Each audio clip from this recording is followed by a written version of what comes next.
Okay, Assalamu alaikum warahmatullahi wabarakatuh. Welcome to another episode of Mind Heist.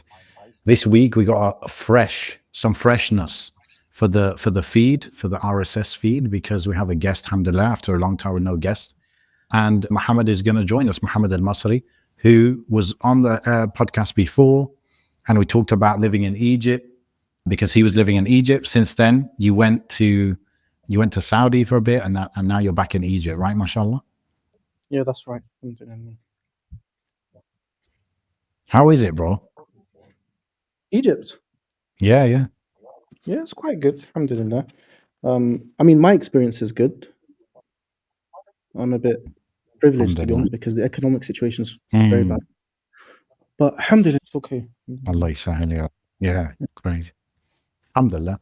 Okay, bro. And this episode, we have a very specific topic, inshallah, very, very beneficial and very insightful, because we actually have someone who knows what he's talking about for once. And not that the other guests don't, but the hosts don't. Or I'll speak for myself, yeah. So the episode is going to be about basically siyasa Sharia, or Islamic governance. And it's a topic that some people might find, they'll be like, what's it got to do with me? Other people will be like, oh, like Islam and politics, like that doesn't mix. So we're going to discuss all of this interesting kind of tangents and different, I guess, conceptions, misconceptions that people have. And that's where I want to start, Mohammed. Like, why is this relevant to, that kind of people that might be listening to Mind Heist? They are very smart people. They're very good looking people, mashallah, very pious people. But why should they be interested in this topic, or how's it relevant to them? On the topic of being good looking, yes, subhanAllah. I wasn't expecting you to say that. But I was reading a book the other day with a brother on siyasa Sharia, and one of the things, the things they said they were talking about shurut al-Khalifa, the conditions, the preconditions when Khalifa. And there's obviously main preconditions that have to be there, and then there's preconditions that given the choice, we should pick them. Yeah, and one of them is that he's Salim. Okay. He's not deficient in. Doesn't have any defaults. He doesn't have any deficiencies. Okay, yeah.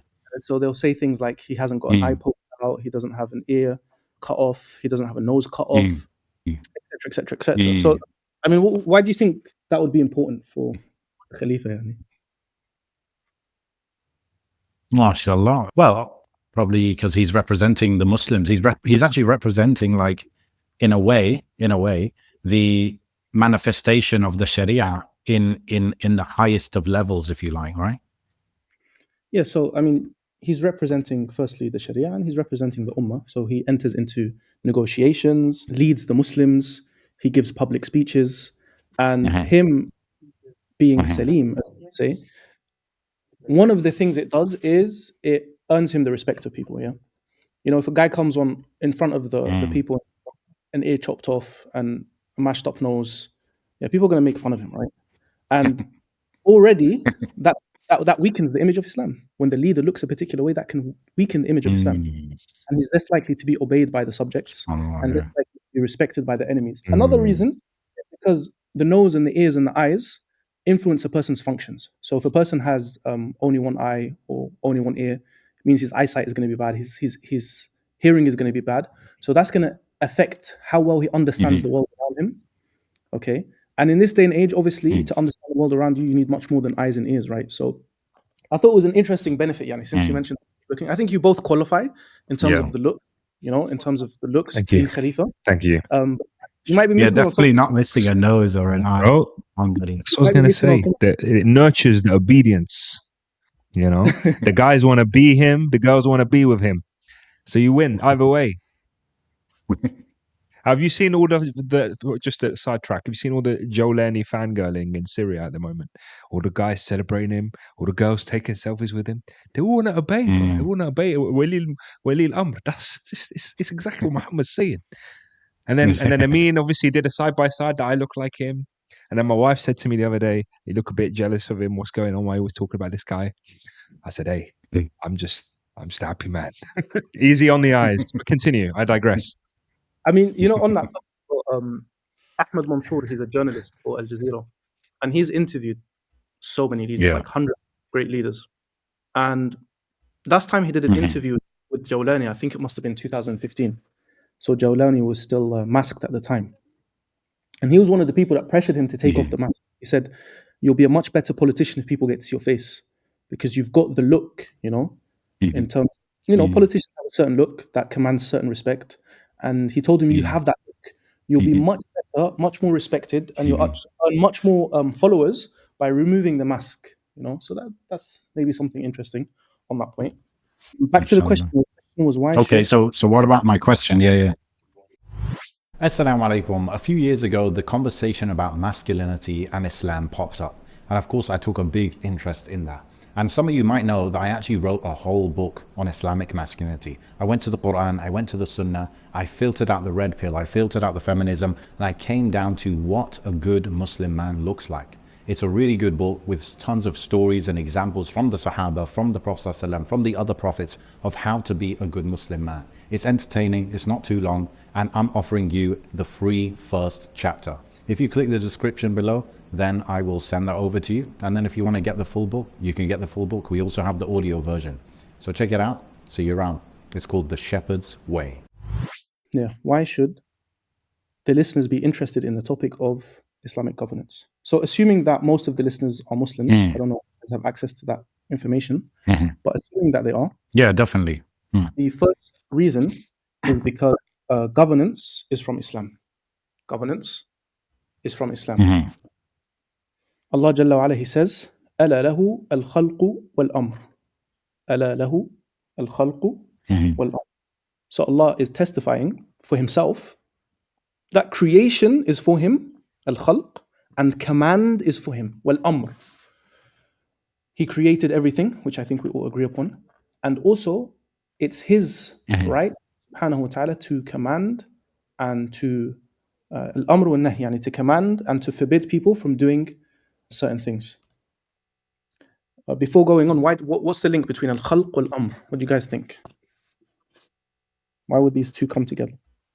Yeah, if you create it, then you have the right to. You also have the right to decide how that creation should live.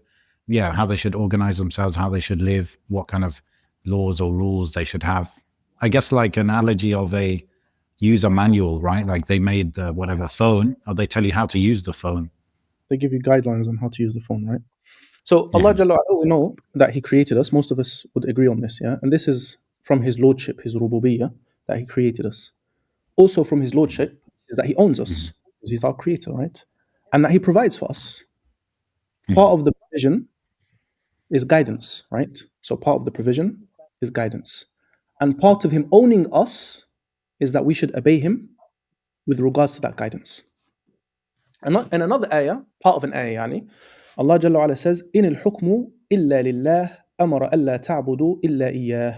إِنِ الْحُكْمُ إِلَّا لِلَّهِ أَمَرَ أَلَّا تَعْبُدُوا إِلَّا إِيَّاهِ. أَلَّا تَعْبُدُوا إِلَّا إِيَّاهِ.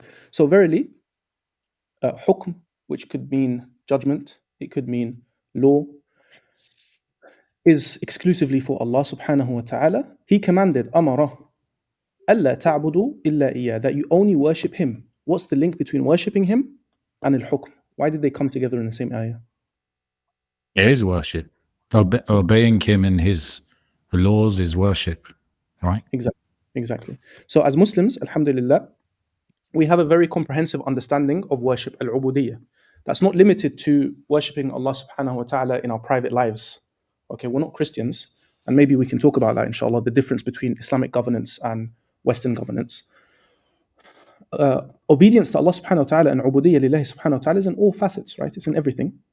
And Allah subhanahu wa ta'ala, we know also Allah says, قُلْ إِنَّ صَلَاتِي وَنُسُكِي وَمَحْيَايَ وَمَمَاتِي لِلَّهِ رَبِّ الْعَالَمِينَ. This ayah is usually quoted to show how comprehensive Islam is, and that all your life is for Allah subhanahu wa ta'ala. Your prayer, salati, but not only your prayer, nusuki, your sacrifices, wa mahyaya, and my life, wa mamati, and even my death is for Allah subhanahu wa ta'ala. Allah also mentions, inna ad-dina 'inda Allahi al-Islam. Inna ad-dina 'inda Allahi al-Islam. What's this ayah got to do with our discussion? What do you guys think? I was thinking about that when you said it. I guess deen, the definition of deen is much wider than religion. right? Perfect. It's comprehensive beyond your individual worship. It's your whole lifestyle and the way you decide things in your life, and including the way you govern yourselves, the way you organize yourselves. It's lillah. It belongs to Allah. Perfect. So usually this ayah is translated, Inna dina inda Allah al-Islam. Verily the religion with Allah is al-Islam. But religion is not a good translation because, as you mentioned, deen is more comprehensive Mm. than religion. Obviously has a cultural context, Yeah. mostly created within the context of the evolution of Christianity, of secularism, and European politics, right? Which pretty much made religion a private affair. Yeah. Whereas deen, it has many meanings. Yeah. Of them, it means being indebted, and we are indebted to Allah for creating us, and we are owned by Allah, so in that way we're indebted. Also, deen, we know, Maliki Yawmiddin, the day of judgment. So a deen also means judgment and accountability, and a deen also means a way Okay. of life. So we are indebted to Mhm. Allah subhanahu wa Yeah. ta'ala, and He is going to hold us to account on the day of judgment. We're going to have to pay back that debt. Okay, and how are we going to pay Him back? With the actions we do. Where are we going to get these actions from? Yeah. From His commands, Mm. from the way of life He's prescribed for us. Yeah, and this is understanding that deen doesn't translate as religion means that this ayah, Inna Deena Inda Allah al-Islam, would include not just Christianity and Judaism and Buddhism, as some people might think. No, it would include secularism, liberalism, feminism, red pillism, whatever you want to call it. Yeah, all of these different Communism. Yeah. Sorry. Communism as well. Yeah. Yeah, exactly. So all of these different secular, materialist ideologies that contradict Islam. Okay, so we've established Yeah. that governance is part of Islam. So, okay, what does that even mean? Mhm. So what if it's part of Islam? Yani, do we have to take all of Islam? Mhm. What do you guys think? Mm. I mean, these are obvious questions, but to lay down the foundations, because sometimes when you talk about these kind of complex topics without having a base, you miss like what is Mhm. staring right in the Yeah. face.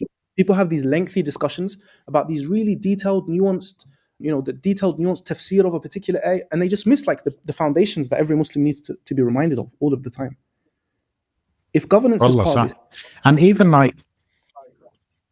like bro, like secularism obviously is something like we talk about a lot and it's kind of relevant today, etc., in the Muslim world and outside the Muslim world. But wallah, sometimes there'll be an average Muslim, basic conservative Muslim in whatever part of the world, and they won't actually want to obey Allah when it comes to inheritance, for example. They'll want to just like skip that part of the deen, right? Because it's like not convenient for them. Like maybe they feel it's really inconvenient or whatever. So they don't want to. So it is actually relevant even in that sense, even if we're not talking about governing a country and, legislation and all that. It's relevant in that sense as well. yeah, it's good that you mentioned that because we're going to come to that actually as one of the points as to why to learn about Islamic governance.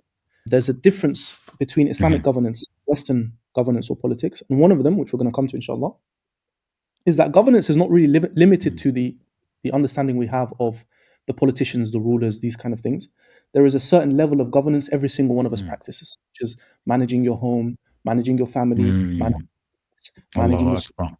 all of these, right? So in certain contexts, every single one of us is a wali al-amr. As you know, the hadith, I think it's still behind you, the hadith.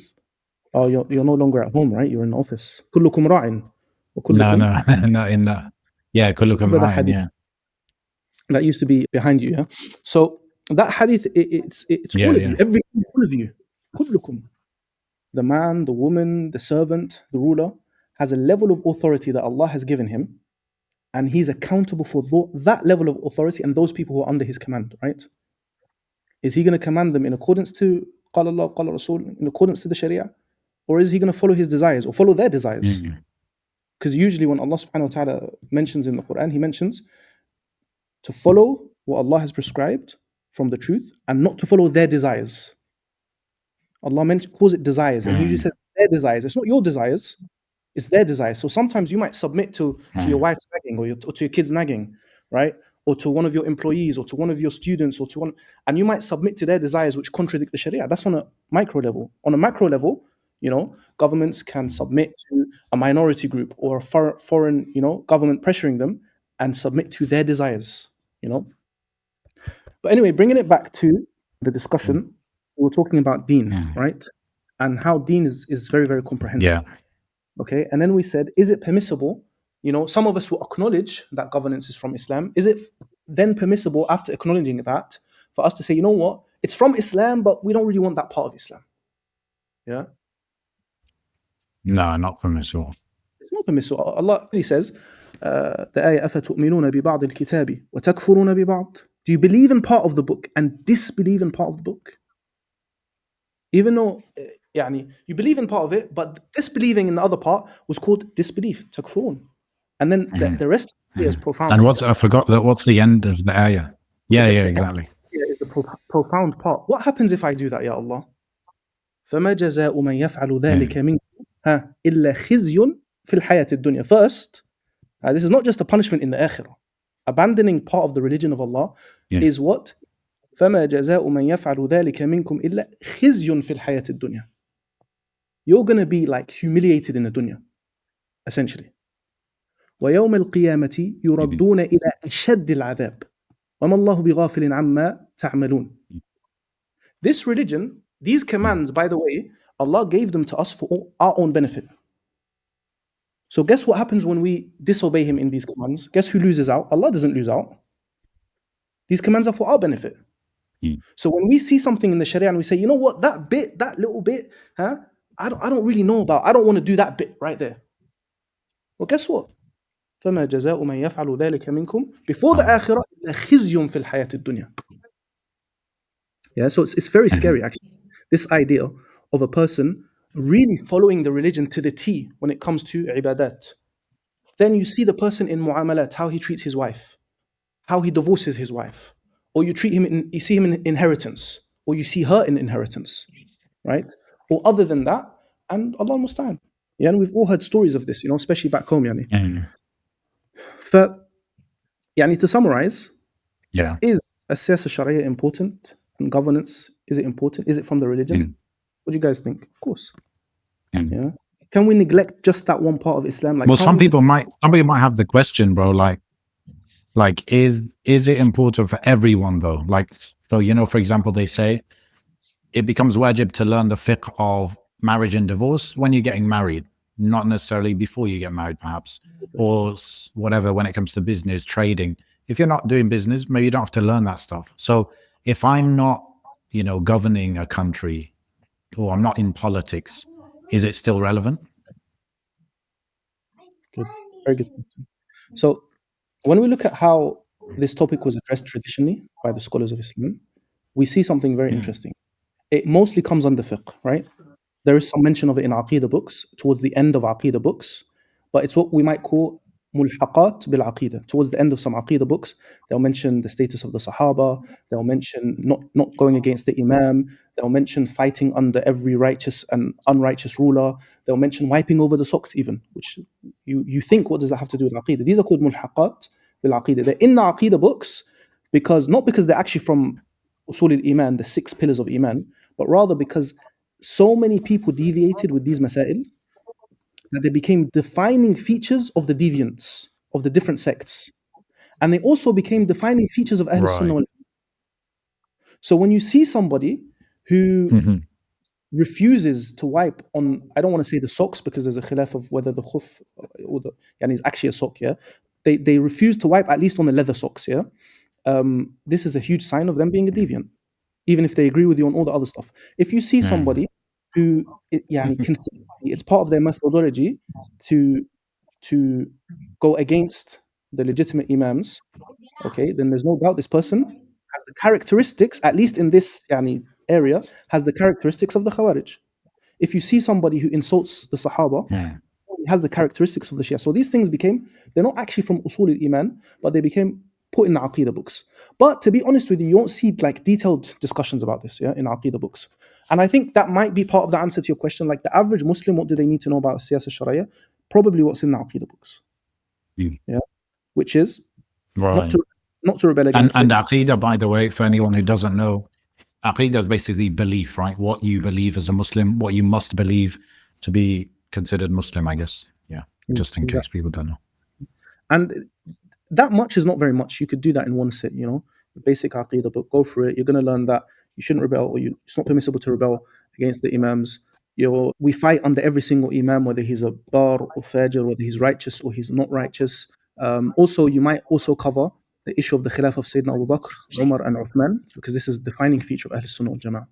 We believe that all four of them, rightly guided khulafa, whereas the Shia, they only believe in the khilafah of Sayyidina Ali radiallahu anhu. Okay, so that's probably all you would need to know as a lay person, as a mother in the kitchen, as a brother who just wants to do this thing. And then when we look in fiqh books, we see this in much more detail. Yeah, and again, we don't see it at the beginning of fiqh books. You open up a fiqh book, what's the first thing that comes up? Tahara. Tahara, purification. Why? Yeah, everyone has to pray, innit? So everyone has to do tahara. Every single Muslim has to start praying. We're commanded to pray from the age of 7. Every Muslim needs to know how to pray. Therefore, they need to know the prerequisites of salah. The most important prerequisite is tahara. And you'll see in even the most basic fiqh book, they go into a lot of detail about tahara and salah. This tells you something about the mindset of fuqaha and the ulama and how they prioritized the religion. They understood what every single Muslim needed and in how much detail. Then as you go forward from salah to the rest of the ibadat, it slowly becomes less detailed. And then in mu'amalat, less detailed. Yeah, and in mu'amalat, usually it starts with like financial transactions, because most people, especially back in the day, would start working quite early. They'd enter into trade, they'd do business, they'd buy, they'd sell. You need to know trade law. Yeah, then marriage and divorce, because once you got a bit of money in your pocket, what do you want to do? What did you want to do when you got money in your pocket? Get married. That's it. You get that thing done. Yeah. That's what I'm saying, yeah. You learn marriage and divorce. Then after marriage and divorce, then comes the chapters that usually pertain to stuff like criminal law, stuff like jihad fi sabilillah, although some scholars put jihad with ibadat, but most of them put it with it's stuff to do with the rulers, basically. So criminal law, jihad, how to treat Ahl al-Dhimma, the minorities, and all of these issues of politics. So the issues of politics are usually at the end of fiqh books. They're very, very concise. Even maybe the second or third fiqh book you get through, it will still be quite concise. And you have to reach a quite advanced level in your fiqh studies to actually start knowing the nuances of a siyasa sharia. Okay.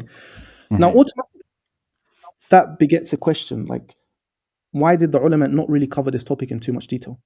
Yeah, I'm guessing it's because, well, they didn't cover it in too much detail. Okay, why? Especially in the foundation.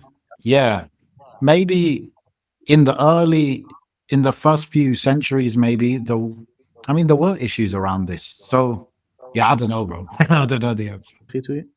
My thinking is that maybe there isn't as much detail to give. So there are core fundamental elements when it comes to governance, but maybe more than the average person thinks is left to the ruler's own devices. That's a good answer that I wasn't expecting. That's actually a very advanced kind of answer. And we will actually come to that point, inshallah. So the first reason is what we mentioned earlier, which is a matter of priorities. Okay? The scholars were very, very cautious in ensuring that people learn what they needed. And this is based on the issue of fard ayn versus fard kifaya. Yeah? So there's that circle of what is fard ayn, and then outside that circle is the fard kifaya stuff, and the circle gets bigger. Yeah? And really and truly, unless you're going to be a qadi, or unless you're going to be a governor, or unless you're going to be a senior scholar, in most cases, you don't actually need to know these things in detail. Okay? So it wasn't appropriate for the average person, the woman who's going to be at home cooking all day, to know the nuances on when it's permissible for the ruler to be impeached by the Ahl al-Hal wal-Aqd. She's not from the Ahl al-Hal wal-Aqd. Yeah. Right? So why are they going to waste her time with knowledge that's not beneficial? One of the dua of the Prophet, ad'iyah of the Prophet, was he would seek refuge from ilm la yanfa, unbeneficial knowledge. Now again, this is not saying that this branch of knowledge is unbeneficial in any way. It's very, very beneficial, but for who? For those that it concerns. For the ulama, for the Ahl wal-Aqd, which is a term that comes up a lot in our Sunni tradition, for those who are in positions of authority, for the judges, because obviously the judges sometimes have to deal with these issues. Now, what happened is for the bulk of our Islamic history up until the fall of the Khilafah, the formal abolition of the seat of the Khilafah in Istanbul, there wasn't that many books written on the siyasa sharia. There were books written, don't get me wrong. Al-Mawardi wrote on the topic, Ibn Taymiyyah, Al-Juwayni, Al-Ghazali, Nidam al-Mulk, so many scholars wrote on this topic. But relative to all the other topics within Islam, there wasn't that many books written on the topic.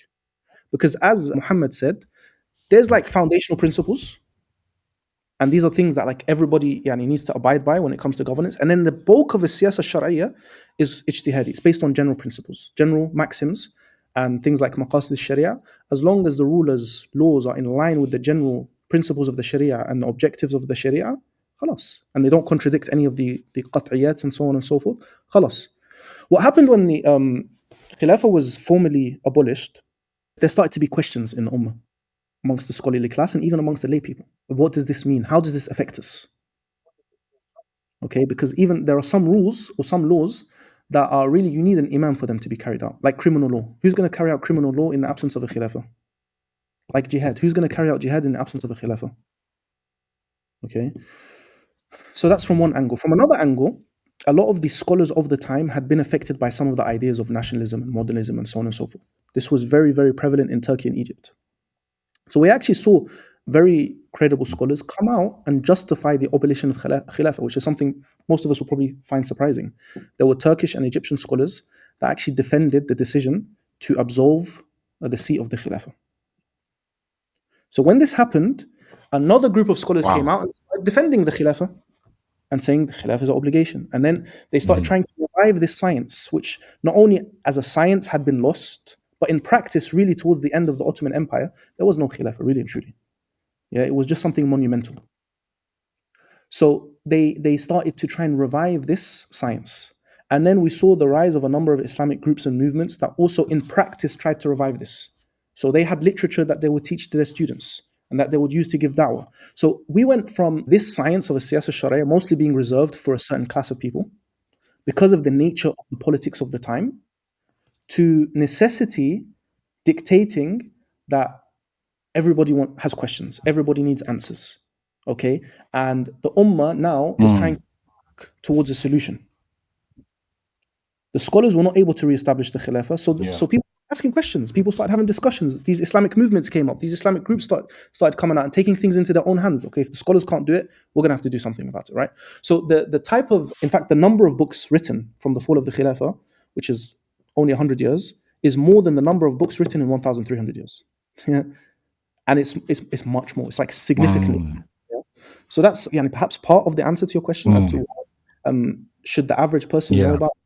I mean, I'm not somebody who calls for, like, it's not really my approach, that who calls for every single person knowing the ins and outs of a siyasa sharia and every single person being involved in politics. That's actually not something I really call for. It just so happened that I ended up studying politics and doing a BA, doing an MA, doing postgraduate research, and I found myself specialized in this.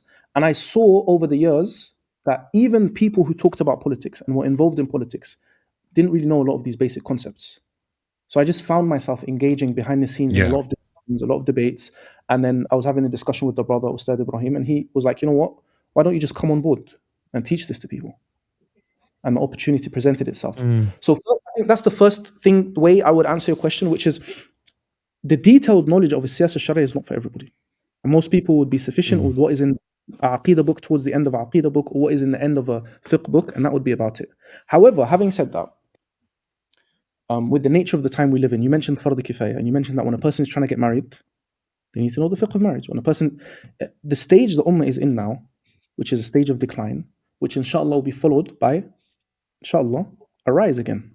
And this is not something I'm just saying to be optimistic. This is from the hadith of the Prophet ﷺ, actually multiple hadith of the Prophet ﷺ, that after this stage would be khilaf ala minhaj al-nubuwwah, right? So we are in a transitional stage as a ummah, and whether we like it or not, the average Muslim follows the news, is influenced by the news, and every news outlet has a objective. It's pushing a propaganda for something or someone, and is talking about the news, is engaged in discussions about about politics and current affairs, and at some point is even contributing, even if it's just through public opinion now with social media and all of this stuff. So from one angle, yes, it's not 100%. For everybody. Another angle, since everybody has forced themselves into this, since you can't escape politics anymore, and everybody's talking and everybody's having an opinion, then at least let it be informed. At least let it be based on knowledge. Yeah. Other reasons, Yeah. yeah. And that's Finally, what I was thinking, bro. Like we've gone into this. We're in a very strange time period. Well, I'm not like an expert on all of history, but from what I understand, this concept that a lot of people have, and it's not just in the West where democracy was supposed to have come out of, but everyone has this idea that they should have a say in how a country is run, in certain big decisions, certain small decisions, and part of it maybe comes from democracy, maybe part of it comes from the US marketing of democracy, even if it's not real democracy. And also maybe it's like individualism as well. Just like I want to have my say and my opinion is important. All of this is influence all of us, Yani. And I think no matter where you are in the world, for the most part. And so not only are we, seeing the news and like you said, being influenced by the news, but we also maybe by default have this idea that, yeah, I should have an opinion. I have an opinion. I'll share my opinion. There's this big concept when there's like oppression happening in the Muslim world, it's raise awareness. So if we all have this big idea that we should be raising awareness and it's a contribution we can make, what if we're raising awareness in the wrong way or we're viewing things in the wrong way? So we're probably, like, you tell me if you agree with this, it's more relevant to us than ever in the history of Islam, maybe. yeah. I mean, you hit the nail on the head when you mentioned, firstly, democracy, where essentially what happens is the media tries to inform or influence or control public opinion, right? And push public opinion in a certain way to give people the illusion that they have a say in what's happening, and they have a choice and they have control and they contribute to politics. And social media has obviously added fuel to the fire in this sense. And obviously this is not all bad necessarily. This is not all bad. It does also give us an Yeah. opportunity to kind of or reclaim our narrative, push our ideas to the ummah in a way that we wouldn't have been able to before. Like we couldn't have had this discussion back in the day. Most of us would have probably been on farm somewhere. Maybe Akhi Tweet would have been like a rich businessman. I mean, I don't know where you would be. But yeah, the point being, yeah, I don't know. I just imagine like if we were to go back like 1,000 years, Akhi Tweet would be like a rich businessman. I would probably be on a farm. I mean, I don't know, bro. Like maybe it would be on a Well, I'd be ship. the farm guy. Amin would be on a ship Shit, yeah. with those Muslim pirates. But It's interesting because there's two sides of it though as well, because there's the danger of the knowledge that you're learning as well, because it's a two-sided sort of scenario where you've got the knowledge, but the application of it can only be applied with knowledge of the waqi', and the knowledge of the true waqi', not just the propaganda or the statements or the press releases, isn't available to 99% of the public. So you have this, with knowledge comes a sense of entitlement sometimes, that I know what I'm talking about, I know what should be done in society, or I know what X country or Y country should be doing. But there's a shroud of what is actually the reality of X country's situation.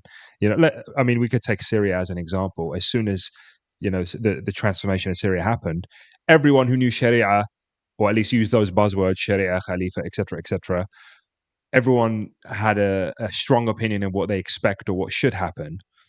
But there is a huge shroud of what the reality is beyond the press releases that the Syrian government make, or any Arab states make, or any Western leaders make.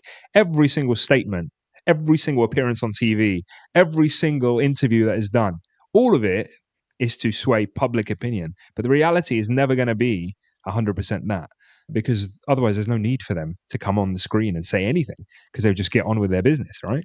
So I think that's the danger, is that the sense of, it's like that Dunning-Kruger effect of, I'm an expert in my field, so of course I know how to apply it on XYZ based on this report and that report. You'll never know. You'll never know what's being battled behind the scenes. You'll never know what pressures there are. You'll never know what evils, the lesser of two evils of a situation or decision that has to be made. You might be outraged at one decision, not realizing that one decision that was made is far less harmful than the alternative, which you would never have heard about. But I digress. That's the what I'm thinking in my head, is that yes, the knowledge is super beneficial, and I think there needs to be an awareness of it, no doubt, because it breaks down into all, even our spheres of influence. But it's just that danger of like, okay, I'm now qualified to go and march to such and such, country, and then get myself arrested or something because I thought I was doing what needed to be done, you know? Yeah, I mean, it's a good point. And one of the things I always, whenever I talk about this topic, and actually this topic, subhanAllah, even though I finished my MA just over 10 years ago now, I've been quite reserved with. Like, I don't actually talk to politics about many people. I don't teach politics to many people. And for the longest time, I kind of had made a decision to be, yeah, I need to just do my own thing and focus on myself. But I found myself kind of pushed to the forefront with this kind of stuff where every time I'd have a discussion with somebody, they'd be like, no, no, you need to share this with people. SubhanAllah, during uni, I did an internship with one of the UK TV channels, 3 months as a political researcher. Then I moved to another TV channel. I did 9 months there as a floor manager. So I was kind of in media, in current affairs, day-to-day politics kind of stuff. I actually felt like it was a huge waste of time, right, at the time, yani. And I was a student of politics. Because in uni, you're learning like theory, you're learning principles. But when you work in the media, or when you on a day-to-day basis about current affairs, doesn't actually really help you in developing your outlook and making sense of things and connecting the dots.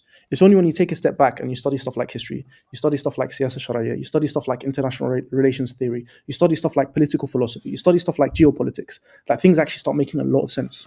So I kind of made a decision back then that I wouldn't get involved in politics as in current affairs, but what I would do is get involved in the academic study of political philosophy, international relations theory, siyasa, Sharia, geopolitics, etc. One thing I always say at the start of my courses is, as a disclaimer, that what we're talking about here are ahkam, rulings, right? We're not giving fatwa. Now, what's the difference between a hukm and a fatwa? Well, one of the differences between a hukm and a fatwa. A fatwa is obviously first. Hukm is general and fatwa is specific. Okay, if you mean by general that. Situational. Yeah, situational, exactly. So the fatwa is specific to a certain situation. The mufti looks at the hal and the ma'al. The hal of the person asking the fatwa, his state, and the ma'al means consequences, the consequences of his fatwa in that particular situation. So that necessitates that, number one, he knows the person asking the fatwa and his hal, and he knows the circumstances or the situation of the fatwa he's giving and the consequences of his fatwa. You see, so this is where Akhi Tweet said the importance of knowing the waqa', which is, it's very true. Not just the waqa' of X country, but also the waqa' of X person who you're advising or giving a fatwa to in that country. So if, like, a group of angry shabab were to go to an alim and they were to ask him for a fatwa, I'm 100% sure that the advice he would give them would be different to if a ruler came and asked the sheikh the same question, or if a military general came and asked the sheikh the same question, or someone from the royal family or the Ahl al-Hal wal-Aqd asked the sheikh the same question, because he knows the hal of this mustafti, the situation of this mustafti is a young person who's energetic, who's emotional, who doesn't have an army behind his back, who doesn't have any influence, who's just going to get himself in trouble and ruin his future and ruin his family's future. So he's going to give him a certain set of advice. Okay. And that's why some of the shabab, they don't like the advice they get. It's because, bro, to be honest, if you came to the sheikh as someone who mattered, as a person of influence, he would have taken you seriously. But it's always important that when we teach this stuff, when we discuss this stuff, that we do make sure the students and the listeners know, as Akhi Tweet said, not to feel entitled by this knowledge. This is ahkam. These are general. Anyone can pick up a book and learn ahkam. Anyone can go do a program and learn this stuff, yeah? But now applying this stuff in specific circumstances is a whole different ballgame. I remember a sheikh, Sheikh Amir Rajat, yani hafidhullah, he was given a course and he was teaching Hanbali fiqh, and he came to the chapter of jihad and he gave a lengthy introduction. And one of the things he said is, if you study every single book ever written on jihad, you'll not be qualified to give a single fatwa in jihad. Because these issues, which pertain to the blood and the honor and the wealth of the Muslims and the future of this ummah, cannot be understood just from the books. You need to understand the hal and the ma'al, the hal of the person you're giving the fatwa to, and the context in which the fatwa is taking place. And you can never get that from books alone. You can never get that from courses and podcasts. And that's what Akhi Tweet is essentially saying, is you feel entitled. You feel like you know what needs to be done. And you're in a position to advise everybody. And you're in a division, I was thinking as well about, even on the level of hearing news about something happening in the world, related to the Muslims, and that happiness you feel towards it, that event, or the sadness towards that, that's actually, what do they call it? An action of the heart, if I'm not mistaken. You can get sins or rewards based on that. And so that is something, it's just between you and Allah, but it's something that if you understand this siyasa sharia, it would actually help you to feel like happy or sad in the right circumstances and get reward or sin based, accordingly. Yeah, I mean, I think when I think about like what are my goals teaching this course that I'm going to teach, inshallah, what are my expectations of the students? I guess the students are going to be of different categories. Some people are just going to be lay Muslims, okay, and for them, I think it is good, since we have been exposed to politics, whether we like it or not, since we live in this day and age, since we're on social media, that at least they have an Islamic outlook on these things. The very least they should have is an Islamic outlook. Yeah. And that's if they have no ambition. Exactly, If they have a bit more ambition, then maybe they actually want to influence what's happening. The mother wants to raise her kids to be the next Salahuddin al-Ayyubi. Good for her. You know, why not be ambitious? Okay, but that's going to require a certain amount of knowledge from you as a mother. Yeah. The brother wants to be a big businessman. Yeah, because when we actually think of politics as well, we often think of the face of politics, the president, the prime minister, the king. But the reality is, especially in our tradition, the concept of al-hal wal-aqd, the movers and shakers, forms such a crucial part of politics. And these are really the businessmen, the major scholars, the tribal leaders, the military leaders and generals. Okay, the people who in this day and age perhaps control media because they control or influence public opinion. These are the movers and shakers, right? So if a person does have the ambition, inshallah, it's a good thing. It's a healthy thing. It's not something to discourage. They have the ambition to make a change and to benefit the ummah politically. Then again, at least let that be based on knowledge, and at least let them internalize some of these concepts, like the concept of, brother, you want to do something, become from Ahl al-Hal wal-Aqd. And you're not going to become Ahl al-Hal wal-Aqd sitting on Twitter all day arguing with people. One of the mashayikh, who is now in prison, I'll make it easy for him. I mean, he was asked at the start of the Arab Spring. He said, "What do you think? Shouldn't students of knowledge be following the events?" And he said, "No." Yeah, and then they said, "But isn't this like a type of secularism? Like you just think that Tullab ilm should just sit in the masjid all day?" He said, "No, that's not it. But right now, if you tweet something, do you make a difference? Do you influence anybody? Is anybody listening? No." He said, "So my advice is put your head down for as long as it takes for you to reach a position where when you say something, people listen. When you say something, it makes a difference. Then put your head up and say what you need to say." But the problem is, bro, in 10 years, you could have become a rich businessman. In 10 years, you could have got a BA, MA, PhD in something and got a senior position as an academic. In 10 years, you could have started a family. In 10 years, you could have done so many things, but you're still on Twitter. You're still on Facebook. You're still arguing over petty things, and nobody's listening to what you have to say, bro. Nobody cares what you have to say. So again, like taking this back to how does this benefit the average person? What's the purpose of a course like this? Is this beneficial for the Muslims? Knowledge precedes words and deeds, right? Al-ilm qabl al-qawl wal-amal. Knowledge precedes al-qawl, words, wal-amal, deeds, actions. Okay? If there are people in the ummah who want to be talking about politics, they want to be engaged with politics, they even just want to observe politics, let it be based on knowledge. Exactly. Even the next stage up, we were talking earlier about how, it kind of goes down in levels of how up, I suppose, in levels of how much of it is related to our leadership, whether it's our families or our jobs or whatever. And I have said to a lot of people that we kind of mentioned now, if you were to just accumulate a little bit more responsibility in a role or in a position, you will see how much of this is so important and how your previous opinions or the way that you saw the world was completely different to it now. I would say to some people, like, go and sit with an imam of a masjid in a mosque in the West and just see what it takes to lead a community and what decisions have to be made that you would think with such an absolutionist mind that you would, is very easy for you to make. Of course, it's just going to be this because Allah said this, so this is what it's going to be. But in reality, when it comes to application, in a setting where there are so many diverse decisions that need to be made, it's, and I don't know if Muhammad, but Amin might have said before that I was a police officer before. So when I got that level of responsibility, life and death in my hands of people, it just blew me away that I was like, okay, this is really serious stuff. And it's not all clear cut. Yes, a lot of the laws that are being employed in England are obviously man-made laws, well, if not all of them.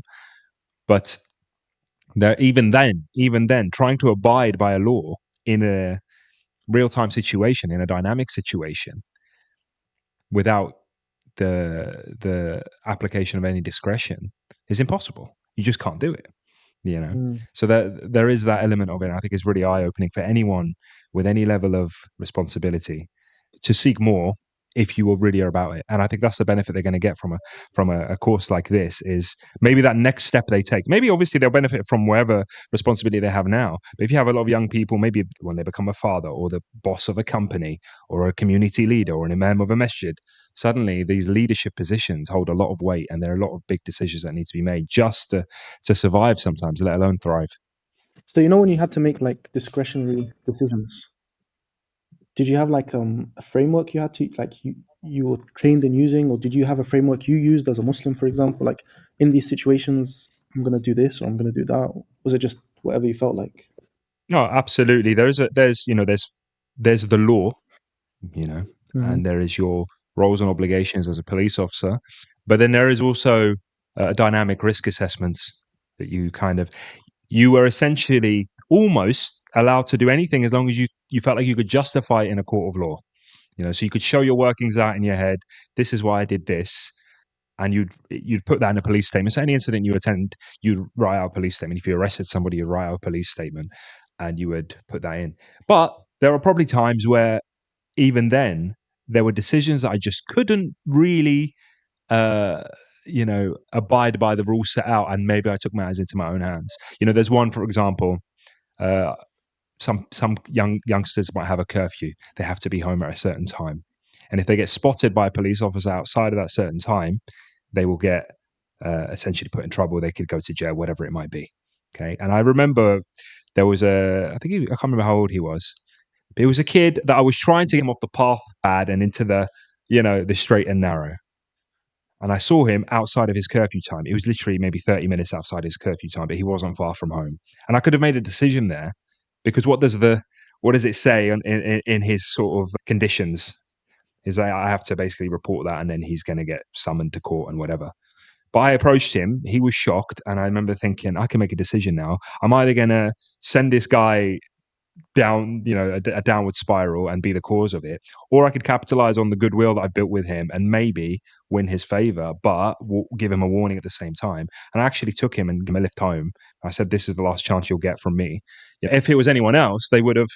Now, maybe that had an impact on him. Allah alam. My intention was that maybe I should give him one more chance, or maybe the rapport that I built might benefit, or maybe, do you understand what I'm trying to say? So it's like, did I do something wrong there? I don't know, but you can see what my intention was quite clearly. Would I have got called up on that? Maybe I would have got in trouble in that, but in front of Allah subhanahu wa ta'ala, I had an intention, and that's always the way it's going to be, I think. Yeah, no, I mean, when he said that, I kind of thought about some incidents in the seerah where the Prophet ﷺ actually did something kind of similar in principle. Like, for example, not punishing certain munafiqeen actions, forgiving certain Sahaba for certain mistakes. For example, not killing one of the hypocrites. And when the Sahaba asked him why, he would say, so it's not said that Muhammad killed his companions, And one of the interesting things about that statement is the Prophet he said companions, and the meaning of the hadith in the plural, but it was going to be one man. But he understood the power of public opinion and propaganda and so on and so forth. So, assessing kind of risk assessment is actually from the Sunnah, and it's not even seen as compromise or seen as, obviously within limits, as long as it's actually not a compromise. But the idea of risk assessment is from a siyasa Sharia, and actually one of the definitions that some of the scholars of a siyasa Sharia is everything that brings the people closer to righteousness, even if the Quran and Sunnah don't explicitly state it, as long as it doesn't go against the Quran and Sunnah, something to that effect. There's a lot of different definitions, but that's one of them. Yeah. I want to ask you a question, bro, because a lot of people, they say this term, politics is dirty. Politics is dirty. And, you've already mentioned how, the whole concept of that legislation and how we govern ourselves and all that stuff, it belongs to Allah, and it's his right to be obeyed in that. But then people might say, yeah, that was in the good old days or whatever. They might say that. But now, today, politics is dirty. You've seen so-and-so XYZ president who's done this compromise, who's sold out these people, who's done this and this and that.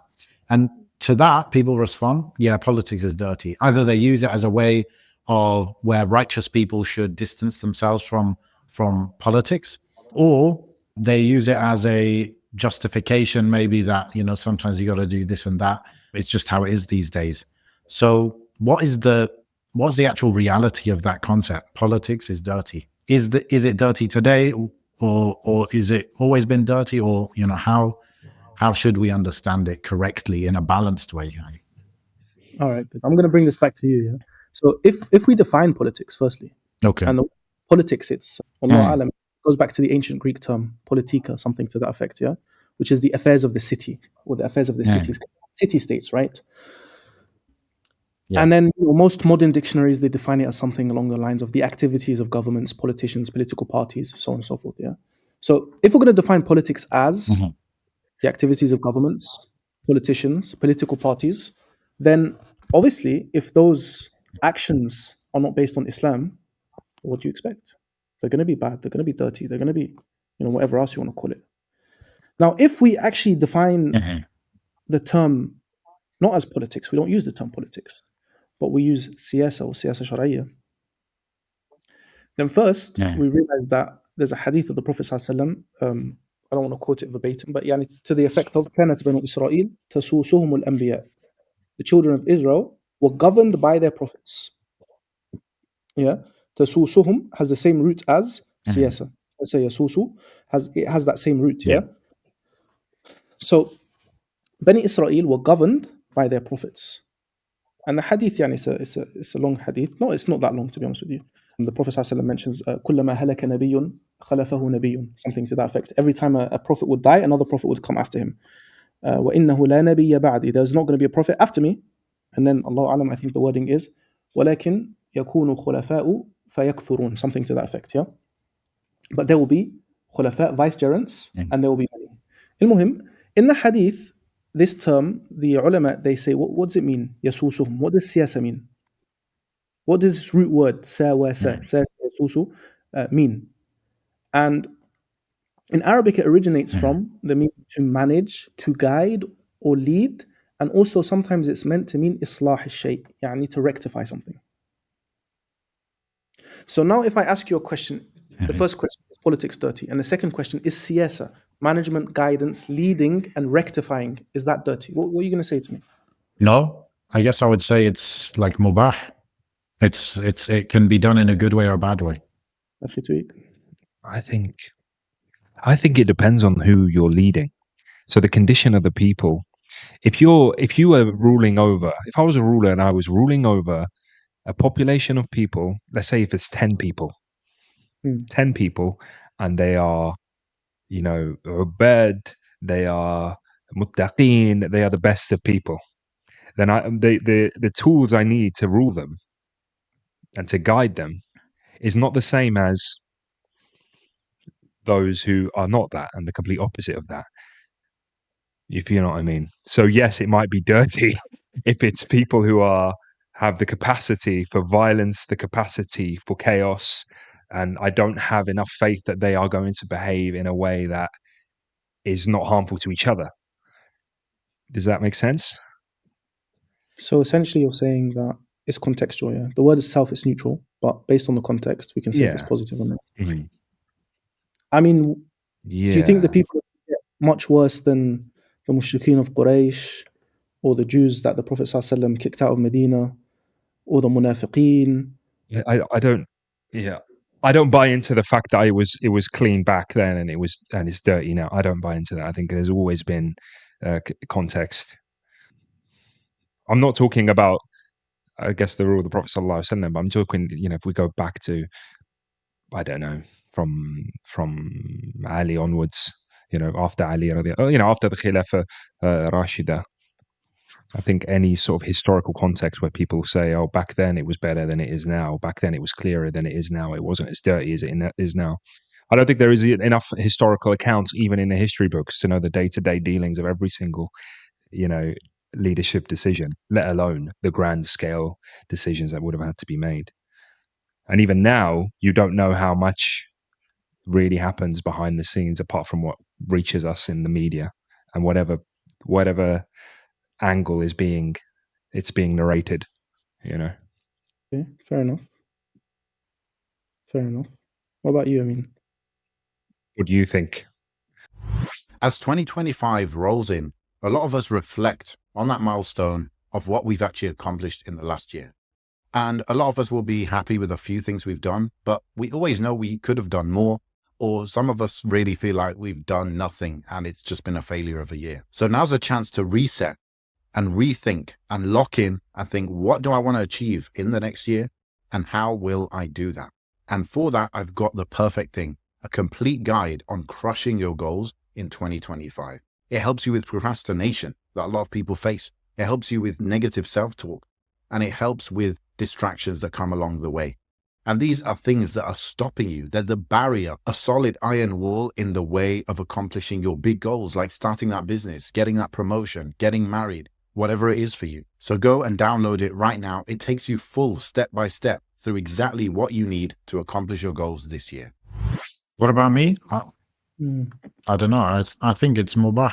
But one thought that came to mind is why might someone call it dirty? Maybe it's because it's an area where, especially today, with a very, maybe the word globalization, maybe globalized kind of world, kind of like since World War II, perhaps, where there's all these, there's so much influence between different countries, Leverage.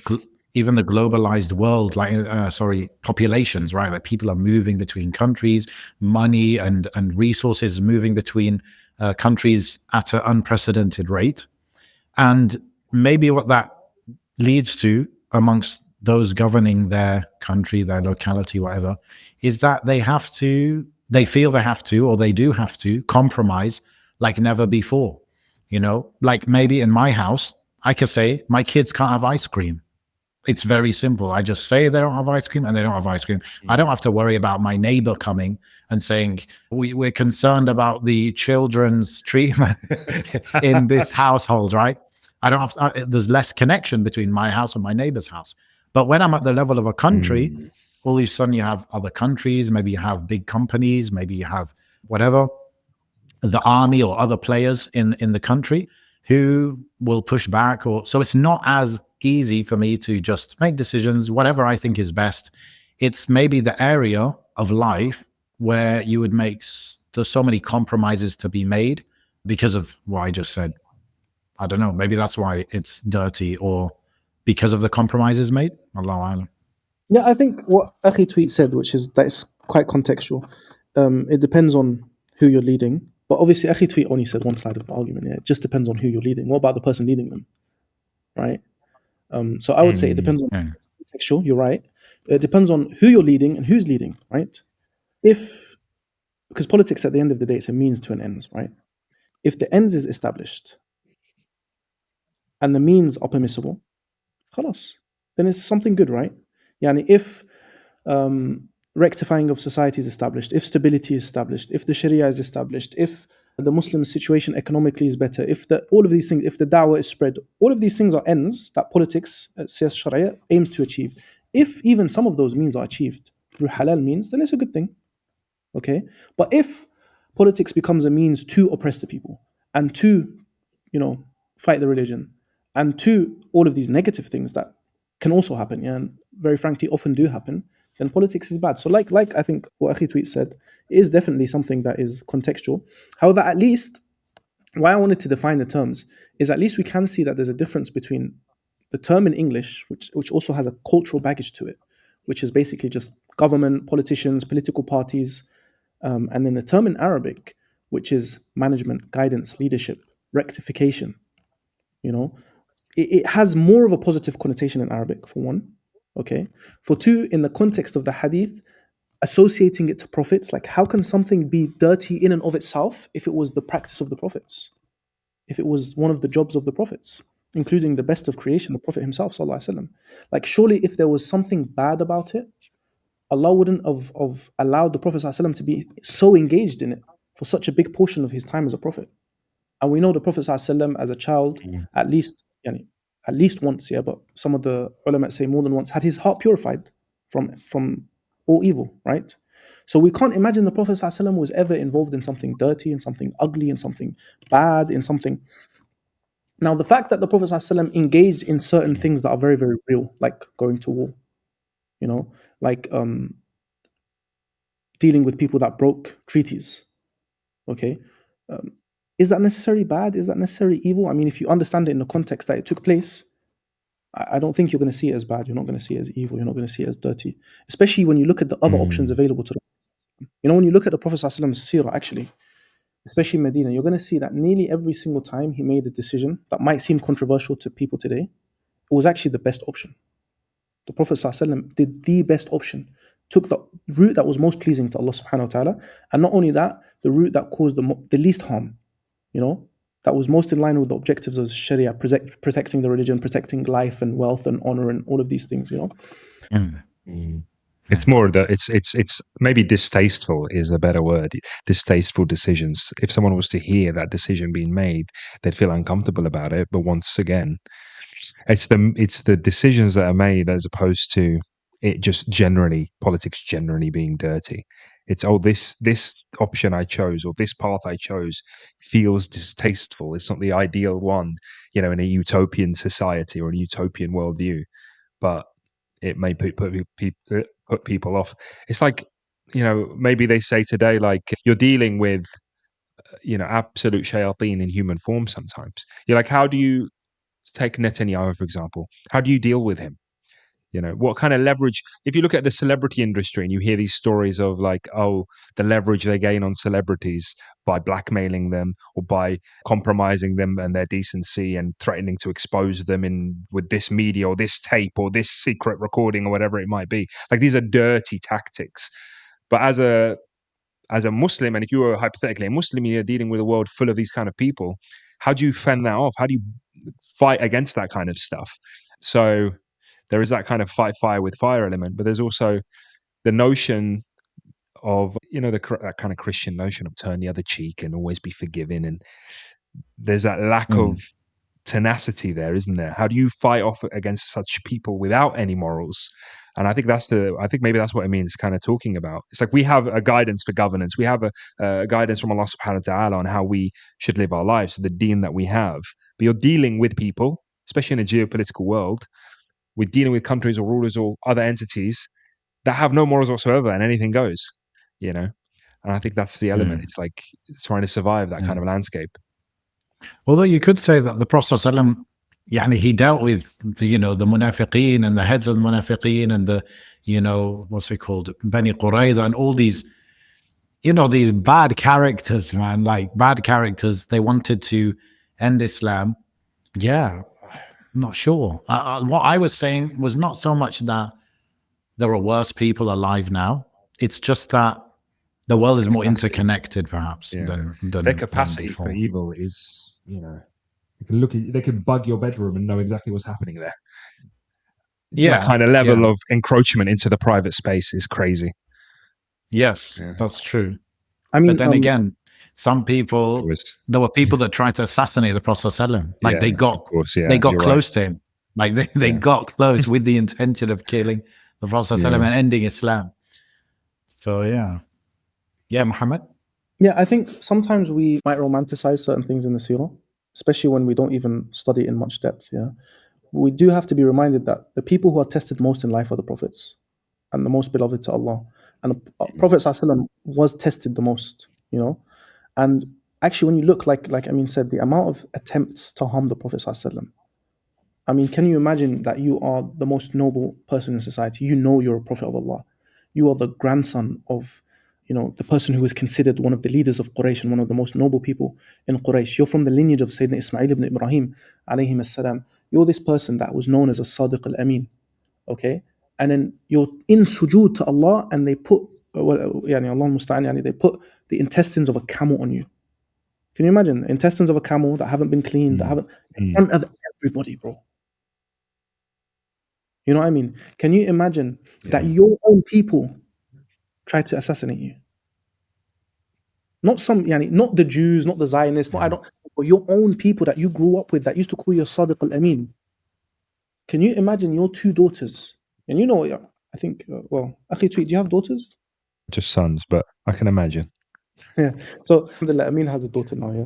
And I have daughters. Can you imagine, bro, your two daughters having being in a nikah with two men, the sons of a nobleman?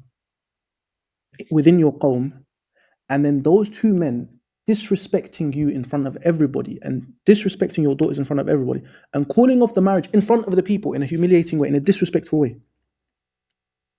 You know, can you imagine what the Sahaba went through in Medina, where they have to, some of them would sleep with their weapons out of fear of being ambushed. You know, the Jews also tried at one point to assassinate the Prophet ﷺ. You know, so many things, akhi. Like if you take the time to look at some of the things the Prophet ﷺ went through, I think you'll be shocked, bro, at how difficult of a job the Prophet ﷺ slander. had. Yeah, everything. I was going It to say was the a slander of Aisha radiallahu anha. And imagine that being televised. Like, imagine a ruler today and all of those events were televised. How would the population treat him? yeah, no, it was very difficult. And even Ta'if, Because that's when what it kind of was, wasn't it? It was, yeah. I mean, when Sayyidah Aisha radiallahu anha asked the Prophet ﷺ about the most difficult day, was there a day more difficult than Uhud? And then he says, yeah, Ta'if. And he starts talking about Ta'if. Can you imagine that Uhud, where he lost his uncle and he lost his close companions and he was harmed and his teeth was broken and the Sahaba, you know, some of the Sahaba disobeyed him and all of these things, yeah, happened. He's saying Ta'if was more difficult than that. So how difficult was Ta'if? Because we often don't realize how difficult Ta'if was. To go in the tribal culture of the Arabs, yeah, considering the placement of the prophets and the slaves to come out and insult you, okay, that was more painful for him, obviously, most probably emotionally, yeah, than losing his uncle and his close companions and losing his tooth and being harmed on the battlefield. So the Prophet ﷺ, he went through a lot, bro. And I think, and one of the beautiful things about the seerah is when you read it and you kind of humanize the Prophet ﷺ and the Sahaba and their struggles, it makes you realize that we shouldn't be seeking out the easy route. You know, we shouldn't think, okay, politics is bad. Today's not like it used to be. They're technologically advanced. There's nothing we can do about it. Good people like us won't survive in politics. I'm not talking about you and I, but I mean just like good people in general, religious people in general. They can't survive in politics. So let's just not go there. Let's not even talk about this stuff. Let's leave it to those evil, dirty politicians. وخلاص. Yani, I do believe that one of the reasons politics will remain dirty is if people that are good don't enter into it. Like nobody who's good enters into politics. Well, obviously it's going to remain dirty. Obviously it's going to remain bad if the only people engaging in it are bad people, right? So there has to be some people that take it upon themselves to learn about this, to prepare themselves and to prepare other Muslims in this field. And it comes under the general meaning of the ayah, وَأَعِدُّ لَهُمْ مَا اسْتَطَعْتُم مِّن قُوَّةٍ. Prepare for them what you have in strength, because political and diplomatic strength is strength, right? It also paints anyone that is good in politics as bad because you assume every politician is bad or anyone engaged in politics is bad. So it works both ways, isn't it? So you will never give a good person a chance because you're like, oh, you're in governance. That's it. You're evil. You're a horrible person. You must be. I got that a lot when I was in when I was in the police. Obviously, there's a discussion about a Muslim police officer working in a non-Muslim country, and I went to people of knowledge about that back in the day when I was, on that journey. But there was definitely an assumption from people. It's like, oh, you're definitely bad. I may have saved someone's life like 5 minutes ago, but I'm definitely bad. Like, and it was an eye-opening experience to say the least. Yeah. Mohammed, do you remember this was ages ago, okay? 10 years ago in London, we were getting hijama with the brother, if you remember him. Yeah. And he's one of these, where's he from? I think he's got like Cockney accent. He's like East Londoner. And he's like doing hijama for me. And then he's talking about, because he also does, I think, some sort of coaching or marriage mediation or something. So he was like, I always remember this and I always laugh about it because he's like doing the hijama and then he's talking about a sister and he's like, yeah. And then her husband, he went and joined the police, gave his wallet to the Queen. And I always remember that. So I don't think you had to do that, right, Ahid? So they get you all in a room and everybody has to say it out loud, but they all did it in unison. So I just stayed quiet and I was done. That was it. I never said nothing. Yeah. It's not like they make you all come up one by one to like swear allegiance or something. I was like, oh, it's just like this. So everyone's like saying it and I'm just sat there like, all right. It's like in Whereas like- Jumu'ah when you sometimes don't say Ameen. That's it. It was just stuff like that, like the Hippocratic Oath when it comes to doctors or stuff like that. Like there's elements that are kind of similar that people have contentions with. But it all falls. It kind of all falls in this realm of governance and Sharia and ruling by which leads me on to another question. Actually, I had Muhammad, if possible. It's just this question about.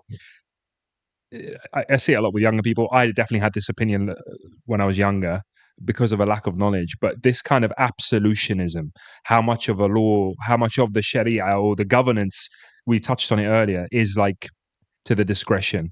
Because you have these groups that emerge that talk a lot about absolutionism in the sense that everything must be Sharia, but without really any solid grasp of what that looks like in reality. To the extent that like they may like, I don't know, disregard speeding laws or driving laws or things that they can't actually find a true nuss for, so to speak. And what are your thoughts on that kind of element of things? So obviously, there's this topic is multi-layered, right? Because you did mention ruling by other than Allah's law, and that's like a aqadi discussion, right? So I don't really want to Yeah. put myself in the position of discussing it, just because I'm not the person for that job, and I'm not qualified for that, for one. For two, I don't particularly like the way this discussion usually, the direction it usually goes in, which is kind of what I meant at the beginning when I was like, it's good to just bring things back to basics at times, because sometimes people have these really, really lengthy, nuanced discussions about really technical things, and they kind of just miss the big picture, right? That's for one. Another reason I don't really like having this discussion with too many people is I was actually having it the other day with one of my teachers, and we were talking about a person could follow the opinion, right, that ruling by other than the Sharia is kufr, right, which is a dominant opinion. It's not like a not dominant opinion. But what does that mean in terms of applying it? Again, the hukm and the fatwa, yeah? What does that mean in terms of takfir al-muayyan, as in saying fulan is a disbeliever because of this? And who has the right to even do this? It's the scholars at the end of the day, yeah? It's the right of the scholars to decide or to make takfir, okay? So I don't really like to go into that kind of discussion. But in terms of the issue of like discretionism, how much of the Sharia is up to the ruler? Do we have to have specific laws that guide everything? And you mentioned traffic law, which was a nice example because it's something I mentioned, I speak about in the course quite a bit. We mentioned siyasa before, right? Now, siyasa shar'iyya, actually, most of the definitions that the ulama give is that it's actions taken by the ruler for a perceived benefit, even if there's no specific textual evidence for the action. So that's a definition. For example, Shaykh al-Islam ibn Taymiyyah says something similar. It's everything that leads to justice and righteousness as long as it does not contradict the Quran and Sunnah. Okay? Ibn al-Qayyim says something similar. It's administering people's affairs and ensuring justice, even if the specific methods are not explicitly detailed in the Quran and Sunnah. So we have actually a lot of these kind of definitions where they actually specify, the ulama specify, as long as it as long as it leads to justice and it leads to the maslahah of the people, the benefit of the people, even if it's not specified in the Quran and Sunnah, this is exactly what siyasa sharia is. This is the area of ijtihad of the people of authority. But again, this is the key here, as long as it doesn't go against the Quran and Sunnah as well. Because we do have a lot of situations where people kind of really stretch what is discretionary. And we see this unfortunately in a lot of Muslim countries. And, Allahu Alam, again, we don't want to go into the realm of applying fatwa to any particular country, but as in like a general principle, it's not always based on a sincere ijtihad or the sincere discretion of the ruler who wanted what was best for like a lot of the time it is, we're implementing French law when it comes to XYZ, or we're implementing the remains of colonial laws in this particular realm only because this is what the colonizer left behind, or only because after we liberated our country, we had a bit of an inferiority complex. We'd been colonized for so long, and we wanted to rebuild our country, so we built our countries in the image of our colonizer. Okay, so it is yes, there's room for discretion. There's a lot of room for discretion. Yes, there are a lot of general principles. Like the clearest example that all of the ulama will give when they talk about this, they say the principle of la darar wa la dirar. You can't harm yourself or others. This is used to make traffic laws. This is used for environmental laws. Yeah, this can be used for so many areas. Nearly every single law you can think of can be drafted with la darar wa la dirar. You know? So there's a balance, bro. Yes, there's a lot of room As for well this. as is the maqasid, the Sharia also used as a big like source of those kind of areas. Yeah. So there's the maqasid al-sharia and there's the qawa'id al-fiqhiyya, which we also discuss in the course. I have a quote here that I wanted to share, which I Yeah. thought was really, really nice when I came across it. Yeah, so I'm just Yeah. going to put it up. Ibn Aqil al-Hanbali, he was having a debate basically with one of the Shafi ulama. So the Shafi alim says, and by the way, this is just to say that it's not always immature little kids who don't know what they're talking about who have this concern. Yani. There is, yani, to give credit where it's due, there is some truth to this claim, right? Here's a Shafi'i alim who's saying this. He says, there's no governance except with what is in the Sharia or what's in accord with the Sharia. This is what the Shafi'i alim says. So then Ibn Aqil says to him, governance refers to the actions that bring people closer to righteousness and distance them from corruption, even if such actions are not explicitly legislated by the Prophet or the Wahy. Okay?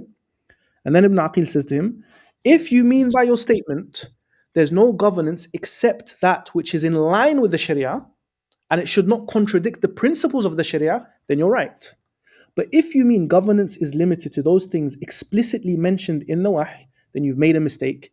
And this misrepresents the understanding of the Sahaba. And the reason I like this quote is because he concluded it with, this misrepresents the understanding of the Sahaba. So it's not like a modernist take on a siyasa Sharia to say that the ruler has discretion. It's not a modernist take on a siyasa Sharia to believe in general principles and to believe we can have traffic laws and we can have environmental protection policies.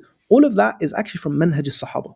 This is like, we could say this is a Salafi way of siyasa Sharia. This is not some modernist way of siyasa Sharia. But the other extreme, yeah, is that we don't want to give people excuses to contradict the Quran and Sunnah also. Does that answer the question? Bro, let's go into Oh, if it answers my question, yeah, definitely. I was wondering actually if like from the Sahaba, if there are, because I'm not too clued up, but if there are examples that one could give of that kind of discretion, one that comes to the top of your mind, after the death of the Prophet sallallahu alaihi wasallam, where there was an element of discretion that had to be employed for a certain Yes, situation or a hukum or whatever. even in the life of the Prophet ﷺ, because the Prophet ﷺ was training the Sahaba to be leaders, not just followers, So he sends Mu'adh to Yep. Yemen and he asks him a question. How are you going to judge between the people if something comes up? He wants to see if Sayyidina Mu'adh has the right thought process. So he says, I'm going to judge them according to the Quran. So then the obvious question is, okay, what if you don't find it in the Quran?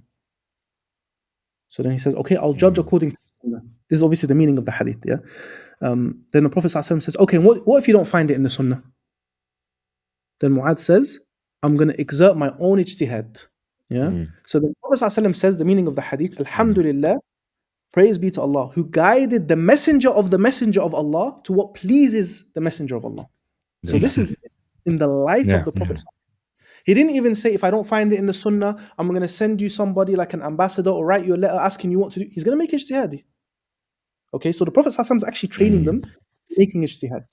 The Prophet ﷺ, when he would be on battle, he would ask the Sahaba their opinion about things, such as the Battle of Badr. He asked the Sahaba, or he listened to the opinions of the Sahaba in terms of what to do with the prisoners of war. So Sayyidina Umar, he wanted to execute them. Sayyidina Abu Bakr, he was like, you know what, let's take them ransom. The Prophet ﷺ took with the opinion of Sayyidina Abu Bakr. Allah subhanahu wa ta'ala corrected them with wahy, yani, saying that the opinion of Umar, the meaning of the ayah, that the opinion of Umar was the correct opinion.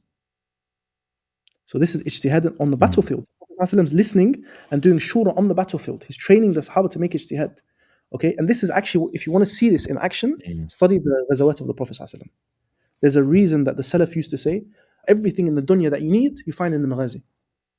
Not just issues of warfare, no, issues in day-to-day life, how to think, how to strategize. Yeah. Another incident is on the way to Badr. Yeah, on the way to Badr, the Muslims are marching. Yeah, they're going to meet Quraysh. What do they want to do? They want to camp at the first well because they need to have access to water. They're going to be fighting. They need to drink water. It's hot. It's Arabia. So one of the Sahaba, again, I'm paraphrasing here. He asked the Prophet ﷺ, is this like wahi stopping at this well? Or is this like, we just stopped here because we stopped here kind of thing? So the Prophet ﷺ affirms that this is not wahi. So what does the Sahabi say? He says, why don't we march further so that we take the furthest well. So we have control of all of the wells. So when they come, they don't have no water. They don't have access to water. So now we are in a position where we control the resources of the area during the battle. Prophet ﷺ liked the idea. He took his advice. And this actually shows me something, not just that the Prophet ﷺ was open to listening to advice, but what kind of confidence and trust did this Sahabi have in the Prophet ﷺ to ask him, is this wahy, or is this like something that we've just done by chance? And what was he thinking in his head? He was actually thinking Yeah. critically. This is not such a good idea. I have a better idea. Now some of us today, we would fear to kind of deal with the religion and deal with like scholars and deal with our sources, our tradition in that way, where it's like we question, okay, how much of this is actually wahy and how much of this, mathalan, is from the adat of the Prophet ﷺ and the adat of the Arab. How much of this is wahy and how much was this a strategy in a particular context? And there was I can't remember, subhanAllah, off the top of my head, this question came to me and I wasn't really prepared for it, but there was a battle I had heard about in Islamic history where the leader said, our victory comes from obeying the Prophet ﷺ. So what did he do? He dug a trench. Why? Because the Prophet ﷺ dug a trench and they lost the battle. So the Sheikh was explaining that, did he not obey the Prophet ﷺ? Why did he lose the battle? Surely our victory comes from obedience to the Prophet Yeah. ﷺ. So you see, but you have to obey the Prophet ﷺ in the right stuff. Like you have to know what is wahy and what is military strategy. You have to know obedience in this situation is not to dig the trench. Obedience in this situation is to take the means based on whatever military strategy serves you in that context. You see? That is obeying the Prophet ﷺ. The Prophet ﷺ, Yeah. he did shura, he listened to the Sahabi, okay, and he dug the trench because it was strategically advantageous. So you need to do shura of people who are qualified, who know what you need in this battle, and you need to take the means. That's following the Prophet ﷺ, So, akhi, there's so many examples. If I start giving you examples of ijtihad, was not No, Abu yeah. Bakr the apostates or the who yani, refused to praise zakah? Was that not an ijtihad? And then Sayyidina Umar disagreed with him initially. Was not collecting the Quran and into a mushaf, and then was that not ijtihad? Was not in the time of Sayyidina Umar, it's mentioned that he delayed the had of cutting off the hand during the famine. Was that not an ijtihad? Sayyidina Uthman deciding Yeah. not to fight I think Khawarij and that's. commanding, yani, so many examples, akhi. So many examples. I think it's really important. It's important actually then because the going back to the beginning of this episode where we spoke about the benefit of learning this stuff, just knowing that and everything you've listed is an eye opener to a lot of people, including myself, but an eye opener to a lot of people that they may have this idea because there's a lot of buzzwords thrown around, and I say buzzwords, but they are heavy concepts, Sharia, etc. Ruling by the laws of Allah Subhanahu wa Taala. But when you realize that the Sunnah of leadership is broader than that narrow kind of uh, buzzword in your head, it allows you to then recognize it when it's out there. So you're not always looking for buzzwords only, because just you can get duped by buzzwords. Any leader could come up and say Sharia, and the people love that, and that's it. But is it in practice? Whilst otherwise, on the contrary to that, you can have someone ruling by these concepts, but not necessarily labeling or self-proclaiming, trust me, this is Sharia, trust me, this is Sharia. But you need to see it and recognize it. Is it in line with what you understand the Sunnah of leadership to be? And that way, can you support it, or can you be happy about it when you see it? I think that's the true benefit of learning this, is that unless you knew that there is discretion and it's a bit more broad than this kind of narrow understanding that maybe a lot of people mention. I don't know where I was going with that, but you know what I'm trying to say. You know what I'm trying to say. It's just that ability to recognize to recognize the good and recognize that it is in line with Islam, as long as the objective is clear, that we're trying to benefit the Muslims and benefit the Ummah. And that's why we have like ta'zir, right? So there are punishments that are less than the had punishments that the ruler can put in positions, right? So he might say that someone who does this will get 10 lashes or 20 lashes. You might be like, that's not in the Quran. I don't know where you got this from. Yeah, that's his head. This is ta'zir. It's known principle, right? But there is two things, akhi, that I would say. Firstly, again, is always to emphasize that where there is clear-cut guidance from the Sharia, we can't contradict it. Yeah, and it can sometimes be telling, especially when you have the ability, because not every single person in every single position has the ability to change things. But when you do have the ability to write up a constitution, when you do have the ability to lay down laws and to put in place a judiciary and to establish the institutions of a country, and you decide in that situation that in your constitution, the Sharia is not going to be supreme, you know, in your judiciary, you're not going to judge by the Sharia. It doesn't have to be my interpretation of the Sharia, bro. It can be a different interpretation. It can be a different madhab. It can be an ijtihad I don't agree with.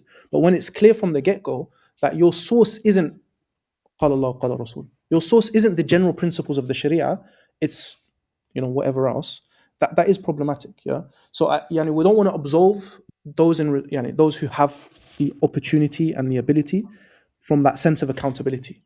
You know, no, they are accountable to the Quran and Sunnah and to the Sharia and so on and so forth. Something interesting, because you mentioned buzzwords and people get really excited by buzzwords and so on and so forth. There's something I came across and it was beautiful. Like I came across it and it blew me away. Yeah. I was reading in a book and there was a whole section on Bashir al-Ibrahimi. Do you guys know him? Yeah. So Bashir al-Ibrahimi was this great Algerian scholar, like one of actually the greatest scholars of the century, perhaps. And he's not very famous outside of perhaps the Arabic-speaking world. Bashir al-Ibrahimi, he was one of the key figures in laying down the foundations of the Algerian jihad, basically, and the kicking out the French colonizer. So he was like the right-hand man of Sheikh Abdul Hamid bin Badis, rahimahumullah jami'an, yani. And anyway, they have an excellent case study for understanding Islamic revival, political revival, how to deal as a person who's colonized, how to strategize long term, because that's exactly what they did. They didn't see the fruit of their work. They didn't even fight. They just laid down the foundations. So anyway, he talked about something called lub siyasa wa qushur siyasa. Lub is the heart of something. And qushur is the plural of qishr. Qishr is the peel, the outer peel. You know, when you have a fruit and you peel off the outer layer, that's just there to protect the actual fruit. It's not the fruit. Nobody eats the peel. Nobody buys the fruit for the peel, right? So this is fascinating observation. He observed that the colonizers, they allowed some Algerians to engage in politics, to create political parties, to run for elections, to engage in peaceful protests, this kind of stuff, you know. Meanwhile, they would kill scholars just for teaching the Quran in the Arabic language. Yani this sheikh in a zawiya in the middle of nowhere who's got like 5 little kids teaching them juz amma, he'll get executed. But this guy who's got a political party and he's rallying people behind him and, you know, he's trying to get everybody's elections, they let him do his thing. Well, why is this? It doesn't make any sense. You know, on face value, it doesn't make any sense, right? I mean, what do you guys think of that? Why would they do that? They're a genuine threat to their rule within Islam that they don't necessarily. Oh, and also the fact that that kind of what we spoke about earlier, it's like the opiate of the masses of just getting them out there, getting them to protest without any actual consequential damage being had because they control that. They're aware of that. And it's like letting them blow off steam. You know, it's a Perfect. pressure cooker and you let it out a bit and then they all go home. Catharsis. Perfect. Yeah. So it's kind of the idea of controlled opposition, isn't it? So you allow some level of opposition, Yeah. some level of political activity amongst the colonized people to actually control them. You get to control a certain segment of society through doing this, yeah, because they're working within your colonial system. At the same time, not only do you control them, you distract them from what they actually need to be doing. They recognize, subhanAllah, the threat of Islamic scholars. Islam was central, you know, it was central to the identity of the Algerian people. And the ulama, they played a crucial role in preserving that identity and uniting the people. And one thing I found very, very interesting is political parties in that era would disunite the people. Why? Because Amin wants to be head of a party. Akhi Tweet wants to be head of a party. They disagree. Everyone makes their own party. Amin takes half the guys. Akhi Tweet takes half the guys. And now they're campaigning to get people into these 2 different parties. And then the 2 different parties disagree. They become 10 parties. Now, all of a sudden, this political engagement has been a cause for disunity. Whereas what the ulama do, they unite the people regardless of their different backgrounds and their different. Salat al-Jum'ah, bro, you get everybody. Sah? All in one place, praying behind one man, listening to one man talk. Nobody questions him whilst he's on the minbar. You know? They realized that the ulama were a cause for unity, whereas these political activists were actually a cause for disunity. Another thing that's interesting is Yeah.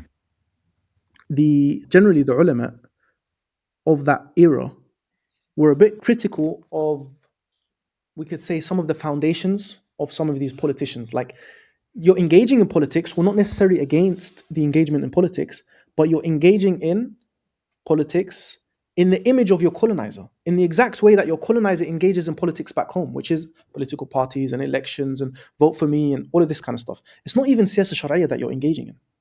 It's not even an attempt to re-establish Islam politically. It's an attempt to be like your colonizer. So it just shows that you've internalized the mental, perhaps we can say, the inferiority complex that comes out of colonization. And there's a lot of people that spoke about this. Back to Sheikh al-Bashir al-Ibrahimi, rahimahullah, he says something very nice. He says, what is lubb al-siyasa? He says, lubb al-siyasa, qushur al-siyasa is all that stuff we mentioned, political parties, ceremonial stuff, buzzwords, let's make a new flag, let's make coins and stamp them with this guy's picture and this guy's flag. And all of that is ceremonial, yeah? But he says the essence of politics is to create a united ummah.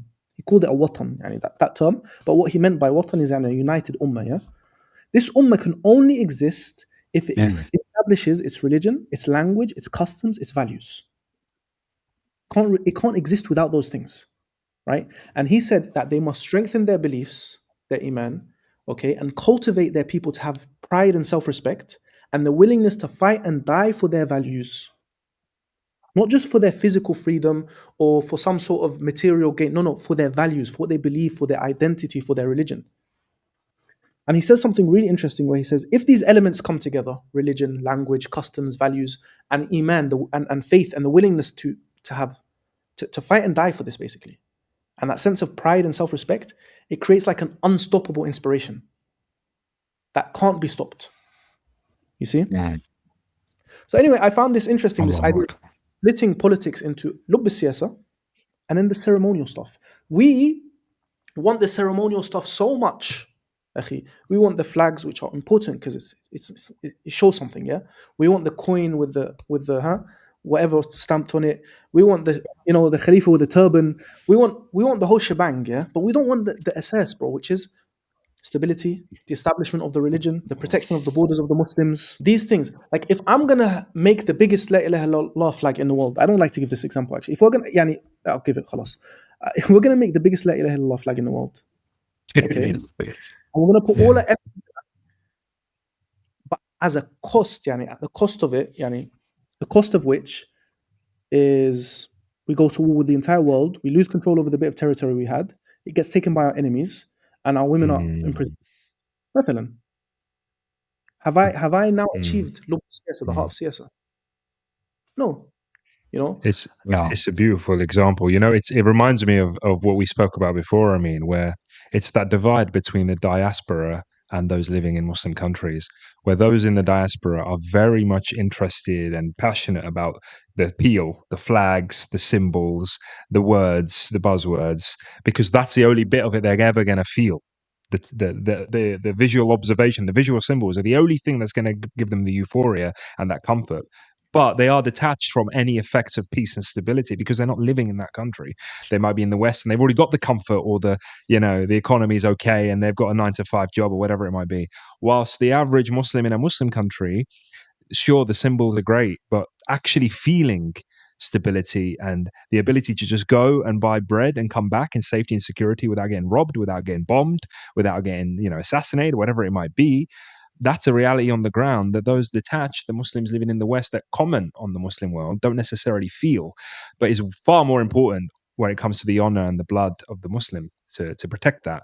And I think that's where a lot of the detachment comes, especially when you're looking at social media in the English language. You are more than likely going to come across the diaspora Muslim who's speaking the language of the West, as opposed to in the Muslim world, where maybe a lot of the discussion, I mean, you mentioned earlier, Mohammed, about the economy in Egypt, how you may be a little bit, less touched by that than the average Egyptian who might be struggling. And right now their priority may not be the Egyptian flag changing to a Shahada flag, like a lot of commentators in the West want.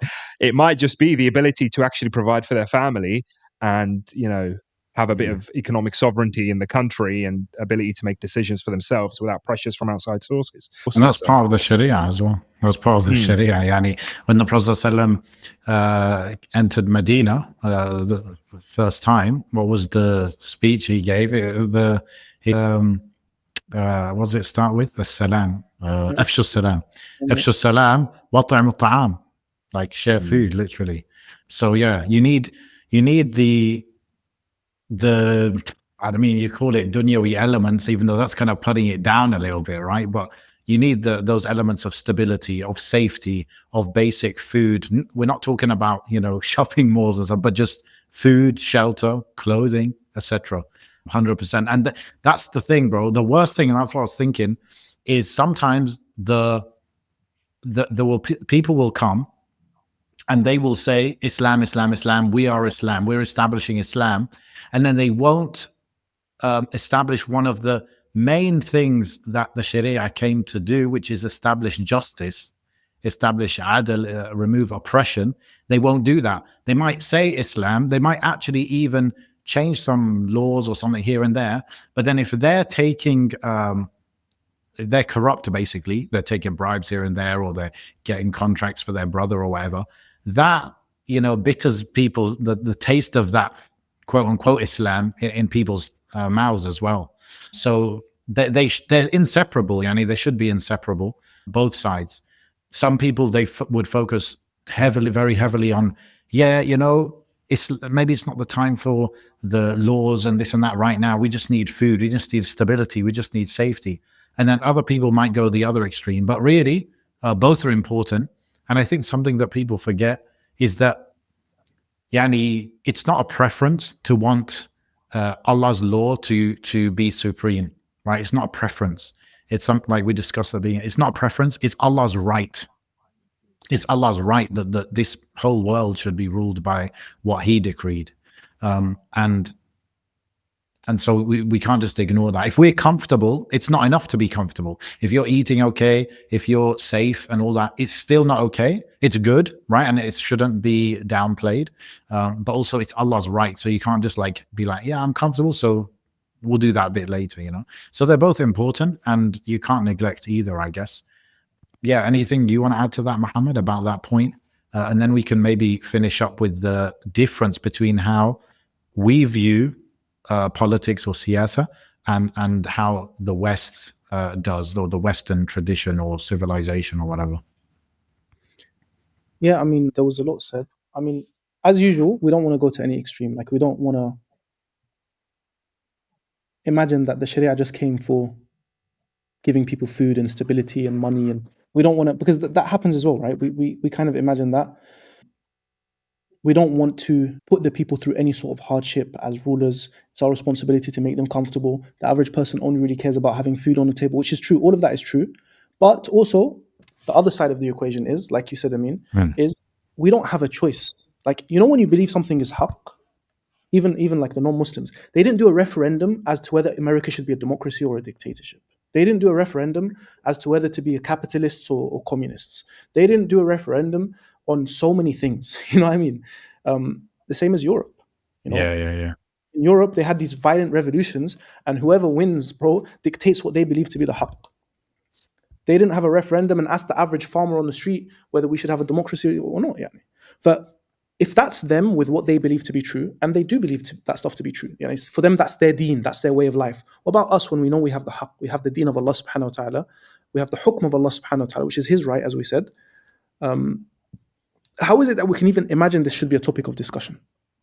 Whether the people should want the Sharia. No, it's not even the people's choice, yeah? So it's to find the middle ground, which, like you said, we want the Sharia because preservation of the religion is the first maqsad from the maqasid of Sharia. But we also want the rest of the maqasid, preservation of life, preservation of wealth, preservation of honor, preservation of intellect, all the rest of it, yeah? You said again about, subhanAllah, you said something that was profound, about justice, justice, subhanAllah. And Allah actually says in the Quran, Surah Al-Hadid, لَقَدْ أَرْسَلْنَا رُسُلَنَا بِالْبَيِّنَاتِ وَأَنزَلْنَا مَعَهُمْ الْكِتَابَ وَالْمِيزَانَ. Right? So we sent the prophets with clear proof. And we sent down with them al-kitab wal-mizan. Mizan is the scale. Yeah? Why? يَقُومَ النَّاسُ بِالْقِسْطِ, so people can establish justice. So one of the reasons that Allah sent prophets, and He sent with them books, and He sent with them a sunnah, and لِيَقُومَ النَّاسُ بِالْقِسْطِ, to establish justice. Okay, so justice is very, very important. Ibn al-Qayyim, rahimahullah, he has this comment that is often misquoted. Yani he has a quote that's often misquoted. He said, wherever justice manifests itself, that is the Sharia. Okay, so wherever justice manifests itself, that is the Sharia. I once, when I was doing my master's, I heard somebody say that the Sharia is implemented in the UK, one of these academics. He said, according to Ibn al-Qayyim's definition of Sharia, the UK is a great example of Sharia because it's a very just country, right? So he completely misunderstood what Ibn al-Qayyim was saying. But Ibn al-Qayyim is saying that the Sharia is justice, justice is the Sharia, but obviously justice cannot be attained by opposing the Sharia. That's a no-brainer, yeah? And you had a question, subhanAllah, which was, what is the difference between how we as about the Western thought. Yeah. Okay. Does Akhi Tweet want to jump in with anything? No. Yeah, we can move on to the next aspect Amin was talking about. Okay. Sorry, can you just ask the question again? Okay. Yeah, actually, like we've mentioned some of the foundations of how in Islam, how we should think about siyasa. So how does that differ, like our worldview versus the Western worldview when it comes to governing people, siyasa, politics? What what paradigm are they coming from? Because I'm guessing that would influence how their system is manifested, right? I understand now. Yeah. So essentially, it's about the worldview, because your worldview shapes how you view anything, including politics, but also including other stuff, right? So the dominant worldview in the West, whether that's in academia or even it trickles down, through the media, through popular opinion, through think tanks, through education system, everything. Yeah, the dominant worldview is secular. Number one, it's materialist. Okay, and it's increasingly become, especially in like higher circles of academia and postgraduate studies and so on and so forth, kind of postmodernist. Yeah. So what we mean What do by some of those things mean? Yeah. like materialist and postmodernist, maybe those two.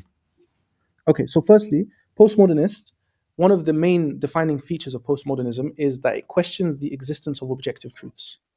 It questions the existence of objective truths. When we study Islam, we study it seeking the truth, believing that there is an objective truth that we can reach by, obviously, utilizing our intellect, sound intellect, and to interpret what? صحيح وحي, يعني وحي صحيح وعقل سليم. You have authentic wahy and a sound intellect. The two things come together, you find a truth. Okay. Now, the way that the dominant kind of ideology in the West, especially in Western academia, is there is no objective truth. It's all subjective. It's all relative. I remember one of my professors, she would say, and this is, imagine she's been studying Islam for like 20 years. She knows like 4 or 5 different languages. She would say that all of religion is blind faith. All of it. All of the religions are blind faith. Right? So this is where the postmodernist kind of element comes into this. The materialist element is they believe in what they can see, what they can touch, what they can feel, material stuff, yeah? But they don't believe in ghaib. And ghaib is one of the defining features that makes you a believer. And even in Surah Al-Baqarah, one of the first things Allah mentions about the believers is they believe in ghaib. So this is one of the key differences between the believers and the disbelievers. And this really shows in their academic research methods, They have this very scientific approach, which we're not against the scientific method, but we're against reducing everything to material cause and effect. For them, it's material cause equals material effect. Everything has a cause, every effect has a cause, and it's material. Whereas for us, we believe in things that are spiritual, metaphysical, ghaibi. So we can't reduce everything to material cause and effect. Finally, secular, what I mean by saying that they're very secular in the way they understand things in their worldview is, number one, they believe that religion should be a private affair. They believe that religion should be a private affair. And this is rooted in Western history. There was a conflict between the church and science. The church was very, very overarching in its authority and oppressive. And so, they revolted against the church, against the church, and they wanted to reduce Christianity. Okay, you want to be a Christian, be Christian in your house, but don't force me to do anything. Don't interfere in education, don't interfere in politics, don't interfere in economics, don't interfere in social matters. So this was where secularism came from. Now the problem is that these Western academics don't just deal with secularism as like, okay, this is our history. No, they deal with it as this is a universal endpoint for all societies, right? So they see societies that didn't take the same trajectory as them and didn't end up in the same place as them as backwards, as less evolved. Because you have to realize that Western thought is multi-layered. It's not just one thing. There's the secularism, and there's the postmodernism, and there's the materialism, and there's the Darwinism. And the Darwinism, the evolution theory, includes, to a certain extent, social Darwinism. Especially in the colonial era, which a lot of, the colonial era actually informed a lot of modern day academia on Islamic studies. There was this idea that the white man is more evolved than the black man, both physically, in terms of how he looks and his physical makeup, and mentally and socially. And this is the idea of social evolution. So they went through this whole thing of evolving socially, going from like theocracies to now they have democracy. And they believe all other people should go through the same transition in order to be fully evolved like them. Otherwise, they're backwards, they're irrational, they're unevolved, they're less human. And this, subhanAllah, there's so many elements to this. This justifies dehumanizing those people. This justifies us changing them by force if they don't accept to change by their own will, because the reason they didn't change is because they're less evolved, they're less whatever, yeah? So we don't know what's best for us, yani. Yeah, exactly. You are a threat to yourself and to me, because you don't want to live in a democracy. You don't want to be liberal. You don't want to be secular. You don't want to have freedom. You see? Now, all of this worldview... Well, progressive. Yeah, exactly. Subhanallah. All of this, worldview, now shapes how they view different religions, for one. So they view Islam, because it includes, and because the Muslims until today, nearly every poll that has been done in the Muslim lands has shown that the majority of Muslims want to live under the Sharia until today. After all of the propaganda, after the failed Arab Spring, after the counter-revolutions, after all the money put into media, the average Muslim wants to live under Islam, in the shade of the Sharia. Subhanallah, So a lot of the studies, read Western academia, and then when you read policy papers, it's even more embarrassing, bro. It's written from this moral high ground that we're looking at these people who... You still want Sharia? Like, didn't you learn from the first attempt? Didn't you learn from the first time? What's wrong with you guys? Come on, you monkeys. Yeah? So they really look down on Islam and Muslims. This is a reality. Especially when you read, like, for example, some of the RAND reports, during the early days of the so-called war on terror, and the kind of language that was used. The good Muslim essentially is the apolitical Muslim, the depoliticized Muslim, the Muslim who doesn't believe in Sharia. He's the good Muslim. The bad Muslim is the Muslim who believes Islam should play a role in gender dynamics. Islam should play a role in economics. Islam should play a role in finance, politics, all of these things. And so many studies use this, even if they don't say good Muslim, bad Muslim, yeah? But they use words with the same connotations. Okay? Because the good Muslim essentially is a Christian. Religion stays at home for them. Okay? And the bad Muslim is a Muslim. Yeah? Yeah, I remember. I think there were these infographics and stuff put out there saying, for example, 70% of Muslims are extremists, and the term extremist, they just mean, they're using that to mean they want Sharia. And they did like some polls around the Muslim world, and because everyone wanted it, they're like, did you know? Like, it's not like they were trying to break through to those like Americans who think, no, like Muslims are good. It's just there's some like fundamentalists or some extremists. And then they would show this like data to say like, no, look, they're all extremists. Like fundamentals are a bad thing. It reminds me of when I studied sociology and psychology at college, but I was writing a sort of, I can't remember what they call it. When you apply to university, what do they call that piece of paper that you write? There's like it's almost like a bit of homework. Cover letter kind of thing? Yeah, something like or that. like a research proposal, or something like personal that. statement. That's it. That's the one. Personal statement. Personal statement is one.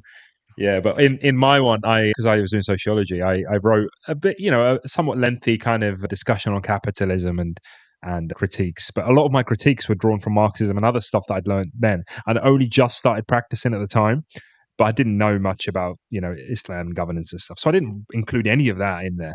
And my mentor, she was a psychologist, and she at me and looks at it, reads it. She's meant to mark it, and she goes, "Oh, I think you need to change all of this because they look out for things like this." As in people like me criticizing capitalism. But I was drawing all of it from what I'd studied in sociology. So even a Muslim critiquing Western worldviews is seen as a threat that any other Westerner critiquing it is fine. That's why they teach Marxism at university and college in England, because there's not the perceived threat that maybe Islam would be. The irony, right, is you say like any Muslim who critiques. Like you guys probably know Edward Said, right? He authored the book Orientalism. A lot of like negative feedback on that book in Western academic circles. Where they said, "Oh, he's just anti-Western." Like they just throw his arguments aside and say, "Oh no, he's just being anti-Western. The whole book is just anti-Western." Okay, and the irony is Edward Said was a Christian, right? Same thing with some of the people that came after him built on his arguments. Like Wa'il Hallaq is a Christian, right? But again, they will look at him and be like, "Yeah, he's like from the same." Yeah, they're Christians, but they're Arabs. Like it's kind of like they're a bit confused on where to place them because they can't call them fundamentalists or extremists. But at the same time, it's like, yeah, but they're anti-Western, you know. It's subhanallah, it is this real arrogance, that you see when you look at some of the stuff they say. It's, for example, like even some of the policy papers on the Arab Spring and how they can justify supporting dictatorship when they claim to be pro-democracy and so liberal and so on and so forth. And a lot of the time, it's the argument, like you said, is but 70% of people want the Sharia. We can't give them democracy, not yet. We still have to put in a bit more effort in, like taming them a bit, until the point that they believe, until the point that the Muslims will vote in secular leaders and they'll vote in, Western style leaders and people that are going to govern using Western style governance. They won't want democracy in the Muslim world. And I'm not saying that's necessarily. I'm not saying I'm pro democracy in the Muslim world necessarily. But I'm just saying, based on their standards, it's very hypocritical, right? Because they believe in democracy, they believe in exporting democracy, they believe it's the end point for all of humanity, right? Yeah. At least in theory as well, because the theory of democracy is they want it absolutely applied in the Muslim world, but at home, democracy really is just a plaything that they pull out and utilize to their own sort of, it's an end that justifies the means of whoever really is pulling the strings. But the theory of democracy is like, oh, it has to be perfect for you, but for us, we can kind of do what we want to do. Yeah, the same goes with the whole minority rights, right? Like, exactly. So they're worried about minority rights in Syria, where Christians are about 2 to 3% or whatever of Syrians, right? So then in that case, what about the 3% of the UK that are Muslim? We're worried about their rights, bro. They need to be overrepresented in the parliament. yeah, absolutely. Yeah, there is a clear double standard. But what you said about them wanting democracy fully, you know what it is, bro? Really and truly, it's like a pyramid of priorities, What they really want in our lands is secularism and capitalism. Secularism, because khalas, that eliminates any political revival of Islam, which eliminates any political competition. Capitalism, because then these corporations can come into our countries and basically take our resources, but under the guise of supply and demand and so on and so forth, right? Like in a justified way. Democracy is kind of like something tertiary, which is like, yeah, if it helps us achieve our goals, it's good. If it helps secularize the masses and, allows us access to markets, it's good. But if not, we're not going to sacrifice secularism and capitalism for democracy. I mean, it's not going to happen. So even democracy, it's not like they really believe. Yeah, that's number one priority. Like a means to an end, right? Yeah. Okay. So was there anything else to add about this point of Western view versus the Islamic view of governance? And yeah, so obviously that whole thing about worldview, epistemology, whatever you want to call it, the lenses through which you see religion, life, religion's role in things like politics, economics, so on and so forth, is going to influence then your view of politics. which is why you will see in the literature the use of terms like political Islam, not Islamic political theory, no, political Islam, as if there is a political Islam and an apolitical Islam, a politicized Islam and just Islam. Okay, so the default for them is that Islam as a religion is apolitical. That politicized Islam is the fringe, so we call it political Islam. We don't call it Islam. You have Islamists. We don't just call them Muslims because they're not the default. They're the fringe guys. They're the ones who actually deviated from Islam and became Islamists. What is Islamism? Ism is just an ideology. So you put ism with the word Islam. So someone who has Islam as an ideology, yani, for real, isn't that just a Muslim? Isn't that the definition of a Muslim? Someone who submits to Allah subhanahu wa ta'ala wholly. Yeah, maybe I'm kind of losing track of I'm going a bit off topic here, but it's all linked. It's all linked in that they have a secular view of politics and they have a secularized view of religion, and so they don't believe religion has a place in politics. Whereas we as Muslims, as we said, we gave quite a bit of time to in the introduction, believe that governance is from Islam, it's from the Sharia. There's not a divine sort of destination, so to speak. There is no objective beyond the self-gratification of those in power or those that can benefit from the populace, as opposed to Muslims who are seeking the pleasure of Allah subhanahu wa ta'ala and seeking, an end goal. They're on a journey to an end goal, whilst I guess with the West, it's on a journey of self-service on how they can make themselves more rich and stronger and, benefit off the backs of those that are poorer and oppressed, and grow. And we're going to go to Mars, we're going to take over the solar system. Like, Muslims generally don't have this kind of notion that we need to colonize the solar system and colonize the universe and spread the human seed, because that, to some billion, I don't know, Elon Musk, for example, or those like him, where is the end goal? With the sci-fi kind of culture, where does the human race go without religion? It goes beyond the stars and it just takes over and it spreads and it continues and it replicates, and that's humanity, isn't it? Conquering one planet, the next planet, another one. And you see that in the culture, you see that in the prevalence. And that's what I'm saying in terms of leadership, in terms of governance, in terms of the way they rule their worlds. That's the kind of worldview. Whilst we believe that as long as we do good with each other, and the priority is to do good with each other and obey Allah subhanahu wa ta'ala, to earn good deeds and stay away from the haram and create a society that allows that to be the be all end all, then our destination, bi'idhnillah, is paradise. I think actually you said something profound, which is our destination is paradise. One of the key features, the key differences between the Islamic worldview and the dominant worldview in the Western world is, like we said, we believe in ghaib, and one of the things we believe in to do with ghaib is the hereafter, which is Jannah. So all of this for us, it's not the end all and be all. It's this temporary destination. We're in the dunya, just like a traveler. We're trying to do what is pleasing to Allah subhanahu wa ta'ala in all facets of life. For those of us who have an ability to do what's pleasing to Allah in politics, to influence politics, alhamdulillah. For those of us who don't, we can do it, we can find Allah subhanahu wa ta'ala's pleasure in other things. Whereas obviously these guys, for them, this is it.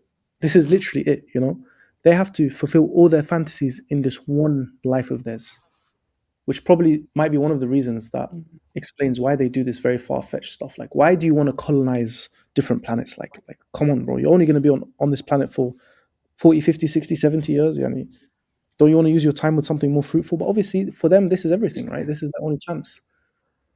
It's almost like there is an innate desire for them to have something almost ghaibi to yearn for and to aim for, but not the ghaib itself, not the Jannah itself. It's like Mars and the solar system. And you watch these movies of the science fiction, and it's like, oh, we could attain that. We could get to that if we keep on this path, right?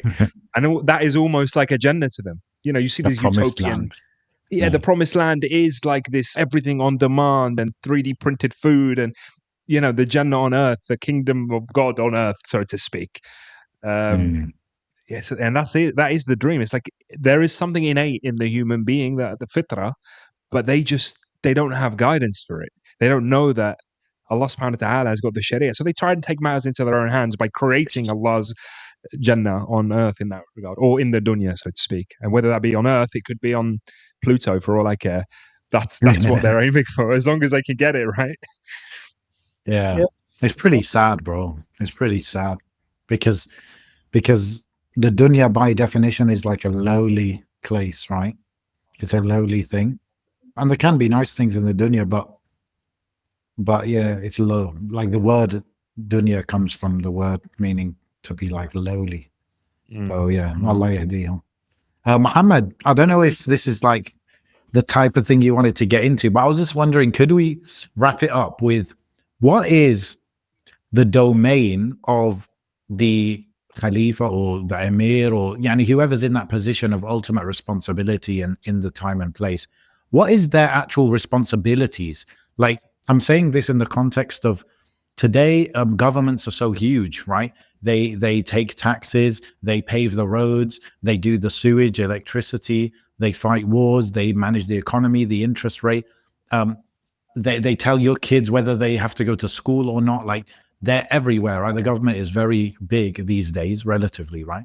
So in terms of obviously maybe part of it is whatever it brings the most benefit, but what does the emir, the khalifa, whatever, what does he have to actually take responsibility for? What is like the minimum level of duty?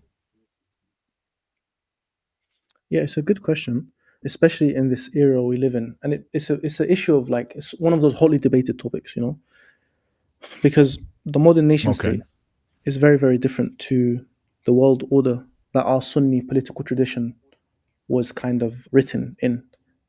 So there's always a challenge actually to try and make sense of this kind of question in the modern context. But if we look historically, Mhm. we know, for example, that Waqf had a huge role to play in Muslim society. And Waqf is independent. It's not something, yani, Mhm. obviously, very recently, the Awqaf were independent institutions. And the Awqaf were responsible for so many things. Independent of the government, you mean? Exactly, yeah. So the Awqaf were pretty much funded by businessmen, and they were usually family Awqaf or Awqaf run by ulama, right? So they had independence from the government. And Awqaf included hospitals, and they included education, and then other things like orphanages and so many things. Actually, Awqaf included so many things. But the reason I give the example of hospitals and schools is because today most countries in the world have some sort of public health system and some sort of public education, right? And even the private sector is usually heavily monitored by the government, right? So we didn't really have this kind of thing in the past. This is all a product of the modern nation state. In the past, the government, the ruler, would have certain responsibilities, which would be considered establishing the religion, such as establishing the judiciary. Okay, and sometimes that would be, most of the time that would be delegated anyway to ulama, but they would be under the ruler pretty much, right? So there's the judiciary, and there's Right. protecting the borders from the enemies and waging proactive jihad. Hisbah, to a certain extent, Hisbah is like Amr bil Ma'ruf and Nahy al Munkar. There's obviously a debate regarding that, whether that should be something institutionalized or it should be like a social responsibility. So that is a debate. But yani, at least in the marketplace, there was some sort of Hisbah. Yeah. And that's for obvious reasons. Number one, to protect the rights of people as they buy and trade. And because a lot of disputes happen over money. But number two, because obviously the government should have some sort of awareness of the economy because of zakat collection, tax collection, even though tax is not in and of itself is not very Islamic, but it used to happen a lot of the time. So there was at least hisbah in the marketplace. Beyond that, it just depended on the discretion of the ruler and where he saw either the interests of the Muslims Mm. or his own personal ambitions laid. But I mean, we could say the bare minimum in the past would have been judiciary, establishing law and order within society, establishing hisbah in the markets, collecting the tax or the zakat, obviously primarily, um, and jihad. And in some of the books, yani, I've seen some of the ulama say in some of the books, establishing the salah, so establishing the Jum'ah and the Jama'at and the A'yad, collecting the zakat and waging jihad. These three are like supposed to be non-negotiables for the ruler, and then obviously judiciary is going to have to come. Now, but yani, taking that and trying to apply Mm. it in the context of the modern nation state is going to be difficult. It's going to be very, very difficult. So there's an area of ijtihad here that the scholars have to make and the rulers have to make as to how far-reaching they want their authority to be. Because the modern nation state, like you said, it has its hand in everything. and it might be difficult to actually survive as a modern nation state without having your hand in everything. And there's a famous book by Dr. Wa'il Halaq, The Impossible State. For some Muslims, they found the book quite controversial. There was debate around the book. But essentially, what he's arguing is that modernity and the modern nation state is incompatible with any sort of Islamic notion of politics. And so he calls it the impossible state. He says either for a nation state to be established upon Islam, they're going to have to compromise on that Islam, or it's not going to be a nation state. Interesting, considering recent happenings. Also, Right. So it's very limited, Yani. Yeah. Sorry to cut you off. Also, I do think that there is some truth in that. But what you can't do in entirety, you shouldn't leave off in entirety. So this argument that we can't implement the Sharia fully, or the modern nation state is against certain parts of the Sharia, that's not a justification not to implement the Sharia at all. It just means that you implement the Sharia, you fear Allah to the best of your ability, within your capability, right?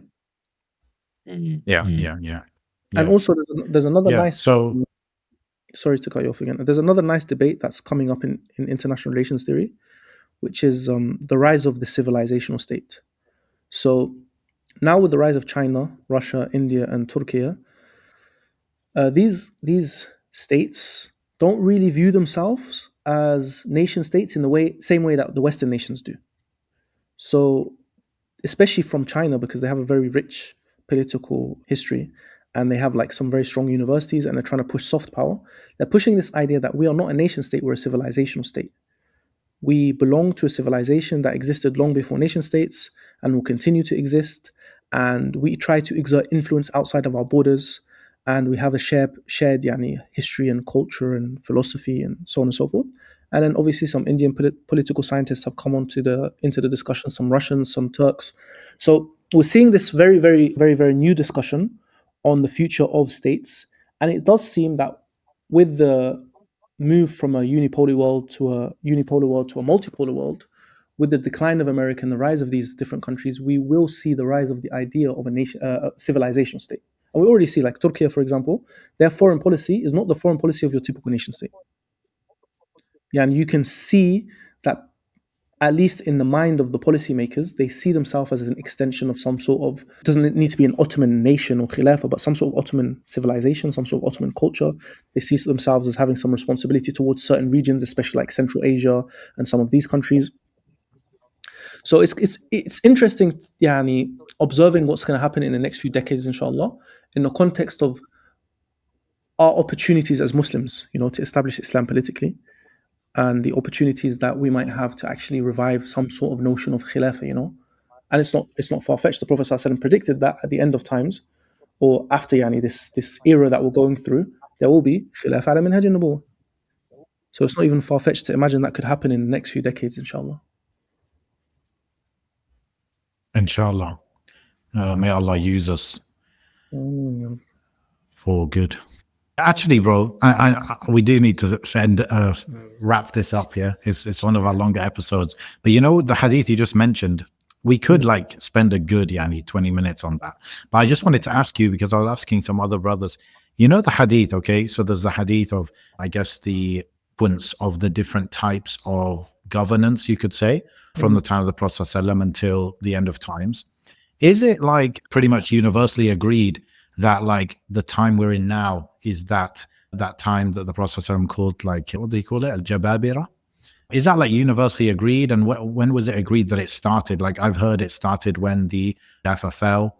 So yeah, is there difference of opinion in that, or people pretty much agreed on it?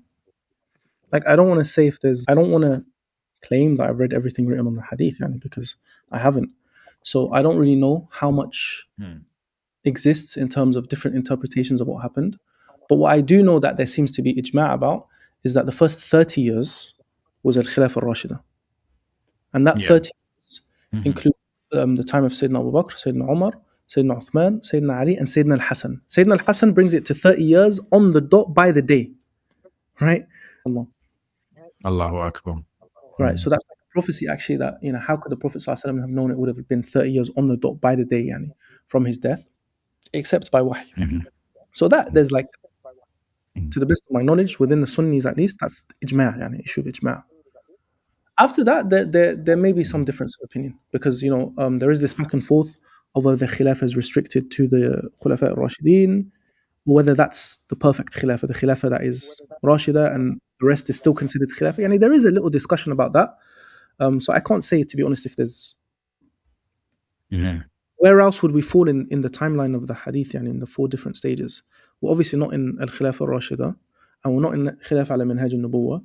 And so we're left with 2 options, either in the second category, which kind of could be translated to be kingship, but with mercy in it, or kingship with some establishment of the religion in it. Yeah, and then the stage after that is kingship with no mercy, and basically the religion is not established. So most probably we're more close to the second one, right?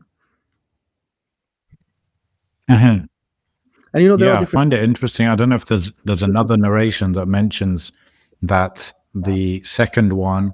I know the Prophet in one of the narrations he says it, and it's rahmah, right? And maybe another narration mentions this, but it just made me think, okay, the rahmah is actually the Sharia, yani being established from that top level. Yeah, that's how they bring the hadith together.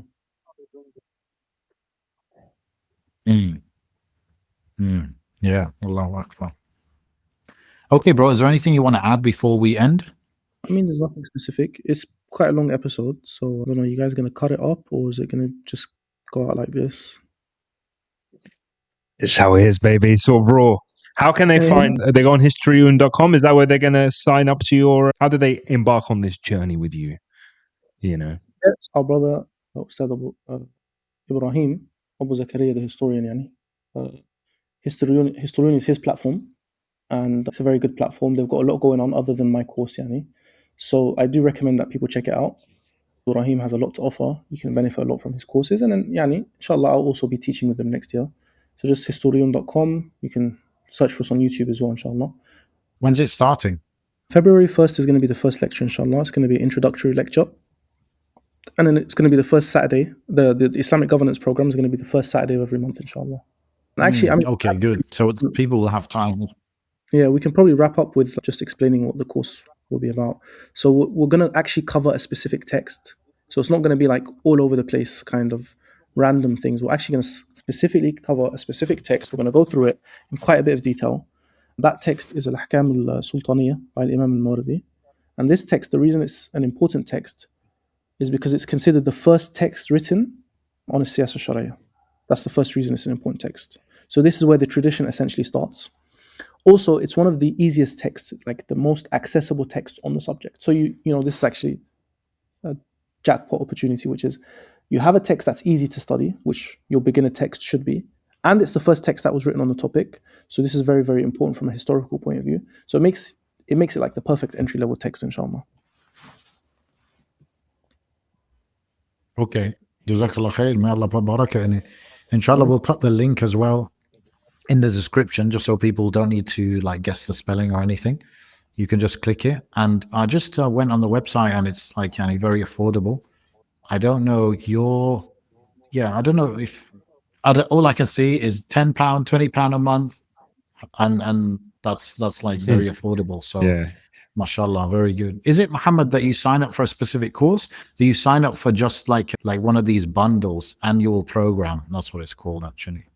I don't know actually too much about the payment side of things and the marketing side of things and all of that. But from what I understand, you get access to, depending on which bundle you take, the £10 one or the £20 one, you get access to like a whole bunch of stuff, including like previously recorded courses as well. Okay, but I don't even know which bundle. Right. I don't know if I'm in the £10 category, the £20 category. I'm not even sure. But Yes. I'm sure you can find it. Yani. I'm sure if you look at it on the website, Yeah. You're like one of those professors. You don't know anything about like the sign up process, the payments, the fees. You just do the teaching. Mashallah. one of the reasons check in the mail. Some of them have so many lessons, don't they? Like this one, 73 lessons, 50 lessons. So there's a lot of content seemingly in there. There's a lot of and your really name good is actually on one of them. Here we go. How to be a caliph. Said Mohammad al Masri, 5 lessons. That's good. That's good.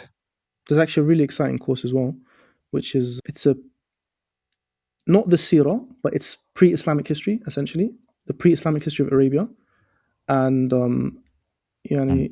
there's going to be a lot of detail in that course, yani. Things that usually you wouldn't find in Sirah sources as well. So some things taken from like archaeological findings, some things taken from Greek sources, so on and so forth. So that Sayyid Ibrahim is going to be teaching that. So that's going to be a very unique, very deep look into pre-Islamic Arabia. So that will be very interesting. I'm looking forward to that actually quite a lot. Inshallah. I can see it's called Arabica. That's what the course is called. It's on the website, yeah. Okay, mashallah. Jazakallah khair, bro. Appreciate it. And inshallah, everyone takes benefit from this. I think there are a lot of different kind of topics we covered. So people don't talk about it too much, especially in a kind of casual way. So inshallah, it's made accessible for people and people learn something new. Inshallah. Jazakumullah. وإياكم سبحانك اللهم وبحمدك أشهد أن لا إله إلا أنت أستغفرك وأتوب إليك. السلام عليكم ورحمة الله وبركاته. وعليكم السلام. So